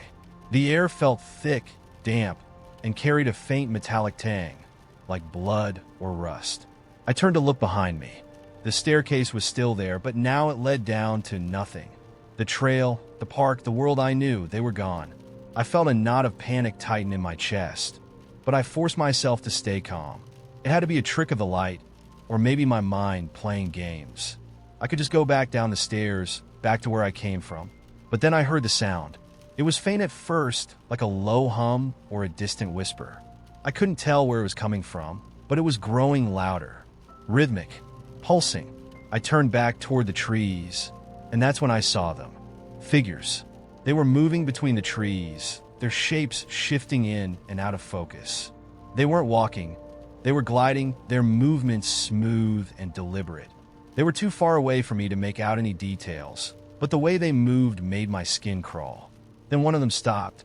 It turned slowly, as if it had noticed me, and even from that distance, I could feel its attention, its awareness pressing against me like a physical weight. My body screamed at me to run, but my legs wouldn't move. I stood frozen at the top of the staircase as the figure began to glide closer. The others followed, their shapes growing more distinct with every step. They didn't have faces, or rather, they didn't have stable faces. Their features shifted constantly, like a reflection on water that someone was stirring with their hand. Eyes, mouths, noses appeared and disappeared, never staying in place long enough to feel real. My paralysis broke as the nearest figure reached the edge of the clearing. I turned and bolted down the stairs, my heart pounding so hard it felt like it might burst. The world tilted and blurred as I ran, and for a moment, I thought the stairs would collapse beneath me. But I reached the bottom, stumbled onto the trail, and fell to my knees. The park was back. The trees were normal again. The sounds of the night returned, filling the silence I hadn't realized was gone. But the staircase was still there. I scrambled to my feet and ran, not stopping until I was safely inside my apartment. I locked the door and stood there, shaking, trying to convince myself it was just a nightmare. But the next morning, I couldn't stop thinking about it. I told myself I wouldn't go back, that I couldn't go back. But as the days passed, the memory of the staircase gnawed at me. It wasn't just fear, it was something else, a compulsion, an itch I couldn't scratch. A week later, I found myself standing at the edge of the park again, staring at the trail. The staircase was waiting, exactly where I'd left it. This time, I wasn't alone. There was a man standing at the base of the stairs, staring up at them. His face was pale, and his hands were clenched into fists at his sides. I thought about warning him, but before I could call out, he stepped onto the first step, then the second. By the time he reached the third, the air around him shimmered, like heat rising off asphalt, and then he was gone. The staircase was empty again, waiting. I turned and ran, vowing never to come back. But I know it's only a matter of time before the itch returns, and I'm not sure I'll be able to resist it. Let's start a new story. I wouldn't have noticed it if I hadn't been aimlessly scrolling through my inbox, trying to procrastinate on a project I'd already put off for weeks. The subject line read, "This is your only warning." The sender was just a string of numbers, followed by a domain I didn't recognize. Normally, I'd delete something like that without a second thought, but there was something about the precision of the subject line, no typos, no exclamation points, that made me pause. Against my better judgment, I clicked it. The email contained a single sentence. "Don't look at the cameras. Below that, there was an attachment labeled instructions.txt. I hesitated, my finger hovering over the mouse. I should have closed it, deleted the email, run a virus scan, moved on with my life. But something about the simplicity of it unnerved me, and before I could stop myself, I downloaded the file. The text document was short, just a few bullet points, but as I read it, my chest tightened. 1. You will hear knocking at your door tonight. Do not open it. 2. The cameras in your house will turn on. Do not look at them. 3. If you see your own face on any screen, leave immediately. I lived alone. I didn't own security cameras. At first, I thought it was some elaborate prank.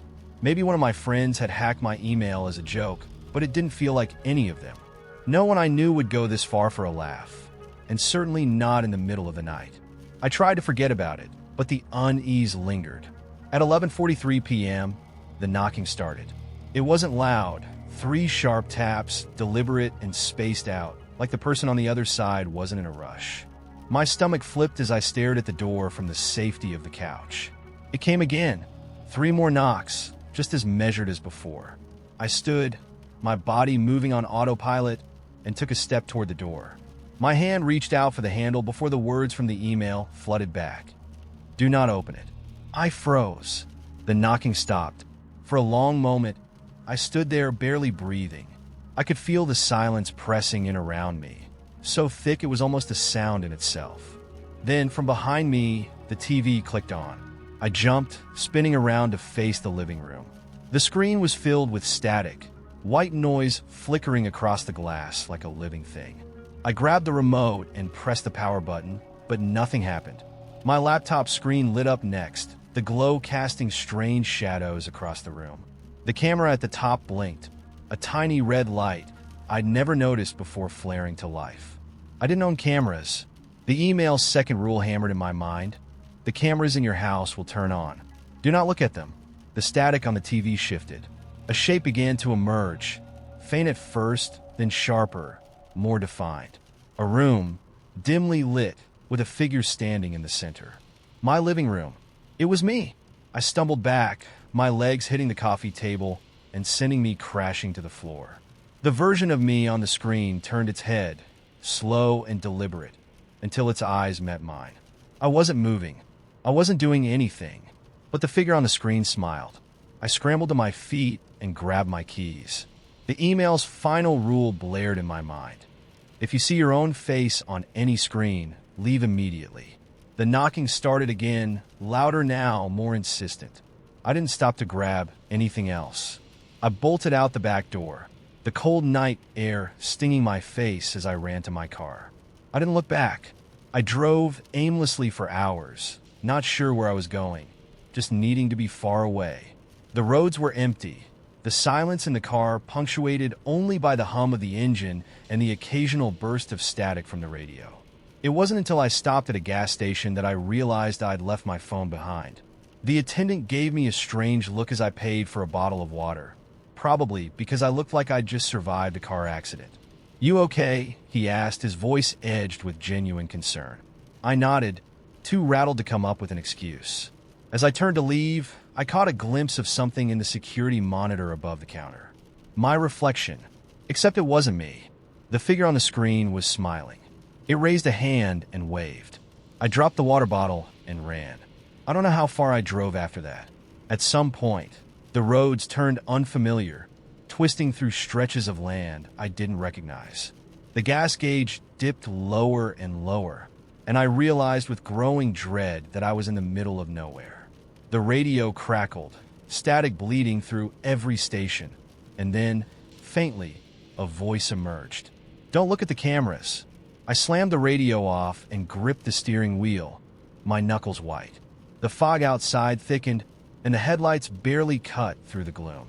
Then in the rearview mirror I saw it. A figure sitting in the back seat, its face obscured but its smile unmistakable. I didn't stop. I didn't turn around, but I knew it was watching. Let's start a new story. It's not abandoned, not in the usual sense. There's no peeling paint, no broken windows. In fact, it's always perfect. Too perfect. The grass never grows too long. The porch light never burns out, and the curtains in the front windows are always drawn just enough to suggest someone is watching. But nobody ever sees them. When I moved into the neighborhood, I didn't think much of it. People have quirks. Maybe they were shut-ins, maybe they worked odd hours.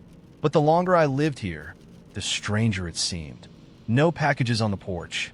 No trash cans rolled out on garbage day. Nothing. Just that immaculate, quiet house that seemed to hum with an energy nobody could explain. And then last week, I saw the light. It was around midnight. I've been walking back from the corner store, cutting through the chilly dark, when something caught my eye. A faint glow emanating from one of the upstairs windows, soft and golden, pulsing like a heartbeat. It wasn't the warm glow of a lamp or the flicker of a TV. It was wrong, organic, almost alive. I should have kept walking, but I didn't. Instead, I stopped, staring up at the house, trying to make sense of it. The light pulsed again, brighter this time, and for a moment, I thought I saw a figure standing at the window, a silhouette tall and thin, with shoulders too sharp and arms too long. But when I blinked, it was gone. The light went out, and the house was dark again, as though nothing had happened. The next morning, I couldn't stop thinking about it. The figure of the light, it gnawed at me. I tried to ask my neighbor, an older man named Gus, if he'd ever noticed anything strange about the house. He gave me a look that was equal parts pity and warning. "Stay away from that place," he said. "Nothing good comes from sticking your nose where it doesn't belong." "Why?" I pressed. "What's the deal with it?" He hesitated, then leaned in closer, his voice dropping to a whisper. "It's not just the house. It's what lives inside." I laughed nervously, but his expression didn't change. "What do you mean? What lives inside?" "I don't know," he admitted, rubbing the back of his neck. "Nobody does. But people who get curious, they don't stay curious for long." That should have been enough to deter me. It wasn't. That night, I found myself standing in front of the house, staring up at its dark windows. The air around it felt colder, sharper, like the streetlights didn't quite reach this far. My breath hung in the air as I debated whether to knock on the door. I didn't have to. The door opened. Not all the way, just a crack, enough to reveal a sliver of blackness beyond. No light, no sound.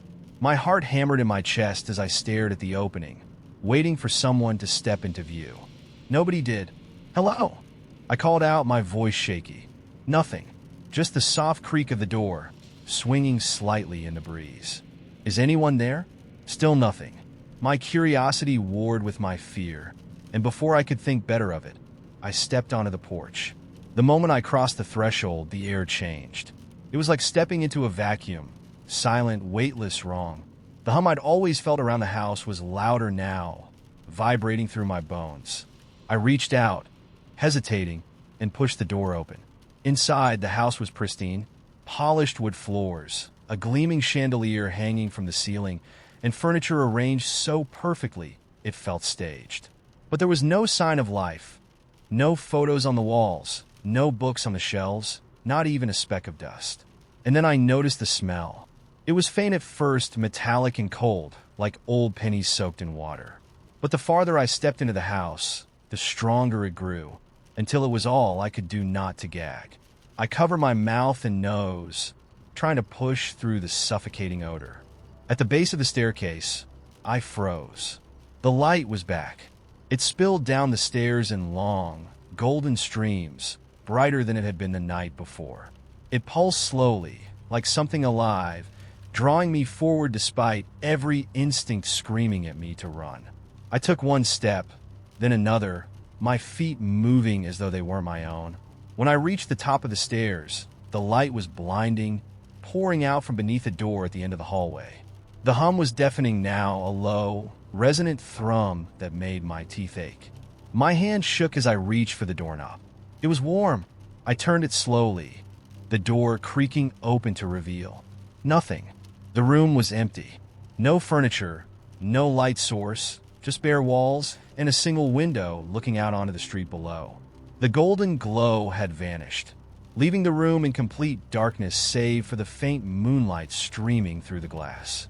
I stepped inside, my breath catching in my throat. The smell was strongest here, choking and metallic. And then I heard it, a whisper, low and sharp, like a knife drawn across stone. "You shouldn't have come." I spun around, but the doorway was empty. My pulse thundered as the whisper came again, closer this time. "You saw us."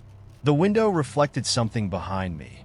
Something tall, with 2 long arms and a face that wasn't a face at all. Just hollow darkness where features should have been. My scream died in my throat as the thing stepped forward, its shadow stretching across the floor like a spreading stain. I bolted. I don't remember how I got out of the house. One moment I was upstairs, and the next I was on the street, gasping for air as the front door slammed shut behind me. The hum was gone. The light was gone, but the smell followed me home. Let's start a new story. Metaphorical crack, like a fissure in my routine or my sense of reality. It was an actual crack, running along the edge of my bathroom mirror. At first, I thought nothing of it. Mirrors crack all the time, right? Maybe the humidity from my morning showers had finally taken its toll. But when I leaned closer, I noticed something strange. The crack didn't reflect correctly. It twisted and shimmered unnaturally, as though it were moving under the surface. When I ran my finger over the glass, it felt smooth, perfect, no crack at all. I told myself it was a trick of the light, a flaw in the glass.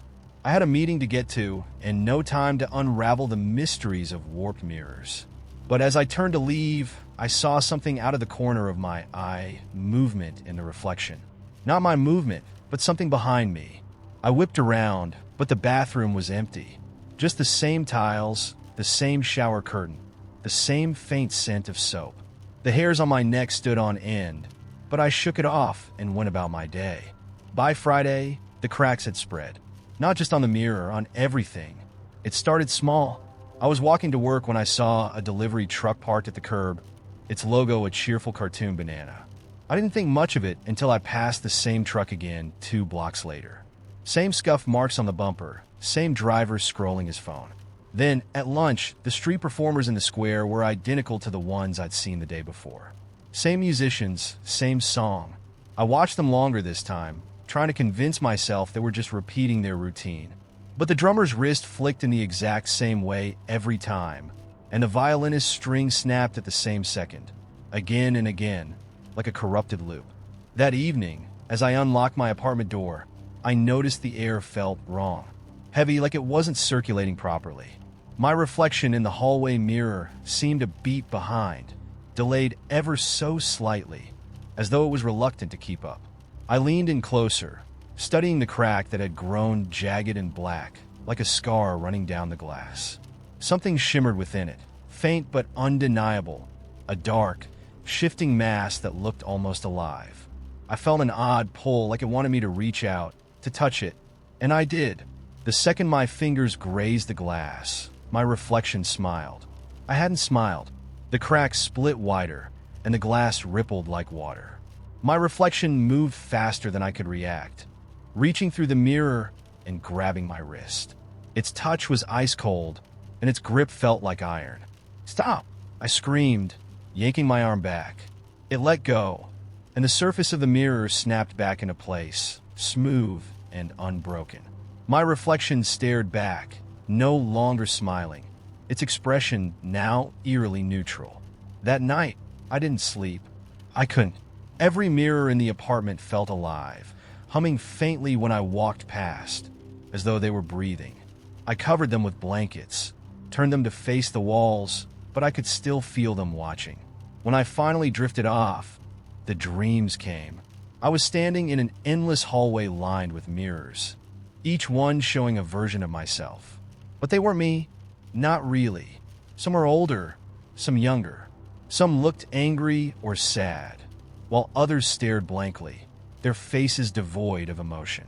At the end of the hallway stood a single open door. I stepped through it.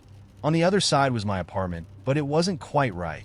The furniture was rearranged, the air stale and thick, and a faint, metallic ticking filled the silence. Then I saw myself, sitting at the kitchen table, sipping coffee. This version of me looked up and smiled. "You shouldn't have come," it said, its voice layered with echoes that didn't match its lips.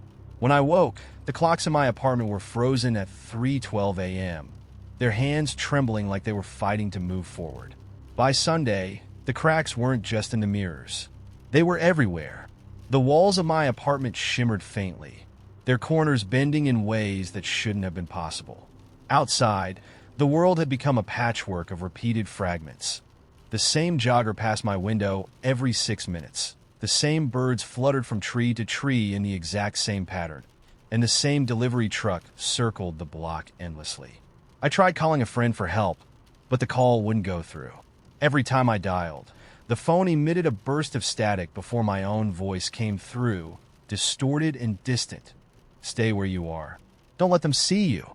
I smashed my phone against the counter and grabbed my keys, determined to leave, to escape whatever was happening. But when I stepped outside, the cracks followed me. The sky was wrong. The clouds hung too low, their edges sharp and angular, like someone had poorly rendered them. People on the street moved like marionettes, their motions jerky and mechanical. No one seemed to notice me, their eyes unfocused and glassy, like they weren't really seeing the world around them. And then I saw her. A woman stood at the end of the block, her face half hidden beneath a wide-brimmed hat. She didn't move, didn't blink, just stared at me with an intensity that made my chest tighten. Her silhouette shimmered, bending in and out of focus like heat waves on asphalt. I turned and ran. Every corner I turned, she was there, closer each time, her movements impossibly smooth, her face a blank void where features should have been. The buildings around me began to crumble, the streets splitting apart like torn fabric, revealing nothing beneath but an endless, swirling darkness. Finally, I stumbled into an alley and collapsed against the wall, gasping for breath. When I looked up, she was standing over me. "You shouldn't have touched the mirror," she said. Her voice wasn't angry. It was quiet, almost sympathetic. She crouched down, tilting her head as though studying me. "What do you want?" I croaked. "To put it back," she replied. I didn't understand. "Put what back?" Her hand reached for my chest, and suddenly I felt it, a weight, a piece of something that didn't belong to me, something I'd taken without realizing it. She pressed her palm against my sternum, and the world around us dissolved into darkness. When I woke, I was lying in my bed.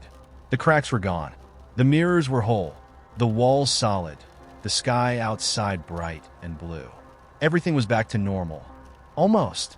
Because now, when I look into the mirror, the reflection stares just a little too long before it moves. Let's start a new story. Just as I was finishing up a freelance project in my dimly lit apartment, the subject line read, "Memory recovery complete. View your past." Normally, I'd delete spam like that without a second thought, but something about it stopped me. Maybe it was the timing, 3 in the morning, when the world feels paper thin. Or maybe it was the fact that the sender's address was eerily familiar. MayanPast@EchoChronicle.com. Against my better judgment, I clicked it. The email contained only one sentence and a link. Discover what you've forgotten. Click here to unlock your life's missing pieces. The link was stark and simple. No flashy design, no pleas for my credit card info. Just a plain URL that felt wrong in its simplicity. But as I stared at it, a strange feeling crept over me. A deep unease, yes, but also a gnawing curiosity. What if it was true? What if there was something I'd forgotten? Something important? I clicked. The screen went black for a moment, then flickered to life with a single prompt. Enter a date you'd like to revisit. I hesitated, my fingers hovering over the keyboard. It was ridiculous, just a gimmick, a data mining trick, but the thought of reliving a moment from my past was intoxicating. I typed in the first date that came to mind, June 14th, 2008. That was the day my best friend, Ryan, disappeared. The website screen filled with static for a moment, and then an old video started playing. The quality was grainy, like a home movie from a cheap camcorder. The footage showed me and Ryan as teenagers, sitting on a mossy log in the woods behind my childhood home. I remembered this moment. We'd been skipping rocks at the creek and talking about how, one day, we'd leave our tiny town and see the world. I smiled faintly, nostalgia washing over me, but something was off. In the video, Ryan wasn't looking at me. He was staring just past my shoulder, his face pale and rigid. His lips moved, but no sound came out. I leaned closer, trying to make out what he was saying. Then the video froze. A loading icon appeared on the screen, spinning slowly. Below it, new text appeared. Would you like to see what really happened? Click to unlock hidden footage. I should have stopped. I should have closed my laptop and gone to bed. But the memory of Ryan's disappearance gnawed at me. He'd gone into those woods with me that day and never come back. Everyone said he must have run away, but I always knew that wasn't true. I clicked. The video resumed, but now it was different. The perspective shifted, the camera no longer positioned in front of us. It was behind us, as if someone or something had been filming. I could see myself on the log, oblivious, skipping a rock across the water. Ryan was standing now, backing away from me, his eyes wide with terror. He was looking at the camera. No, not the camera. At something else. The image distorted, the video glitching as Ryan's figure blurred and flickered. I could hear his voice now, faint and frantic. Do you see it? Do you see it? I didn't move in the video. I just sat there, skipping rocks like I couldn't hear him, like I couldn't see what he was pointing at. And then, without warning, Ryan was gone. He didn't run, didn't scream. He just disappeared like a light bulb burning out. The video froze again. My reflection stared back at me from the black screen, wide-eyed and pale. Below the frozen image, new text appeared. Would you like to revisit this moment in person? Click to enter your past. My heart pounded. The rational part of me screamed to shut the laptop, to throw it out the window if I had to. But the part of me that had spent years wondering what happened to Ryan, the part of me that still woke up in a cold sweat from nightmares about those woods, clicked. The screen went dark. And then I was there, not just watching. I was standing in the woods, the cool, damp air wrapping around me like a shroud. The creek gurgled nearby, the moss-covered log exactly as I remembered it. I looked down and saw myself sitting there, skipping rocks, unaware of the impossible rift in time opening behind me. I turned, expecting to see Ryan, but he wasn't there. What I saw instead froze me in place. A shape, tall and wrong, like a shadow stretched into 3 dimensions.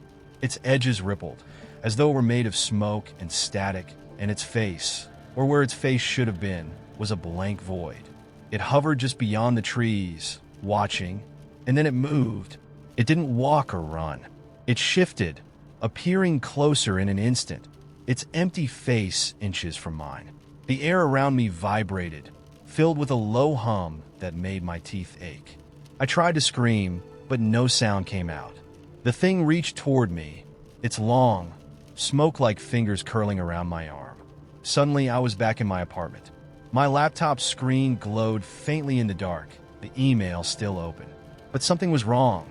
The room felt colder, and the air carried a faint metallic tang. I glanced down at my arm where it had touched me. 5 dark marks, like burns, stretched across my skin. I haven't gone back to the site.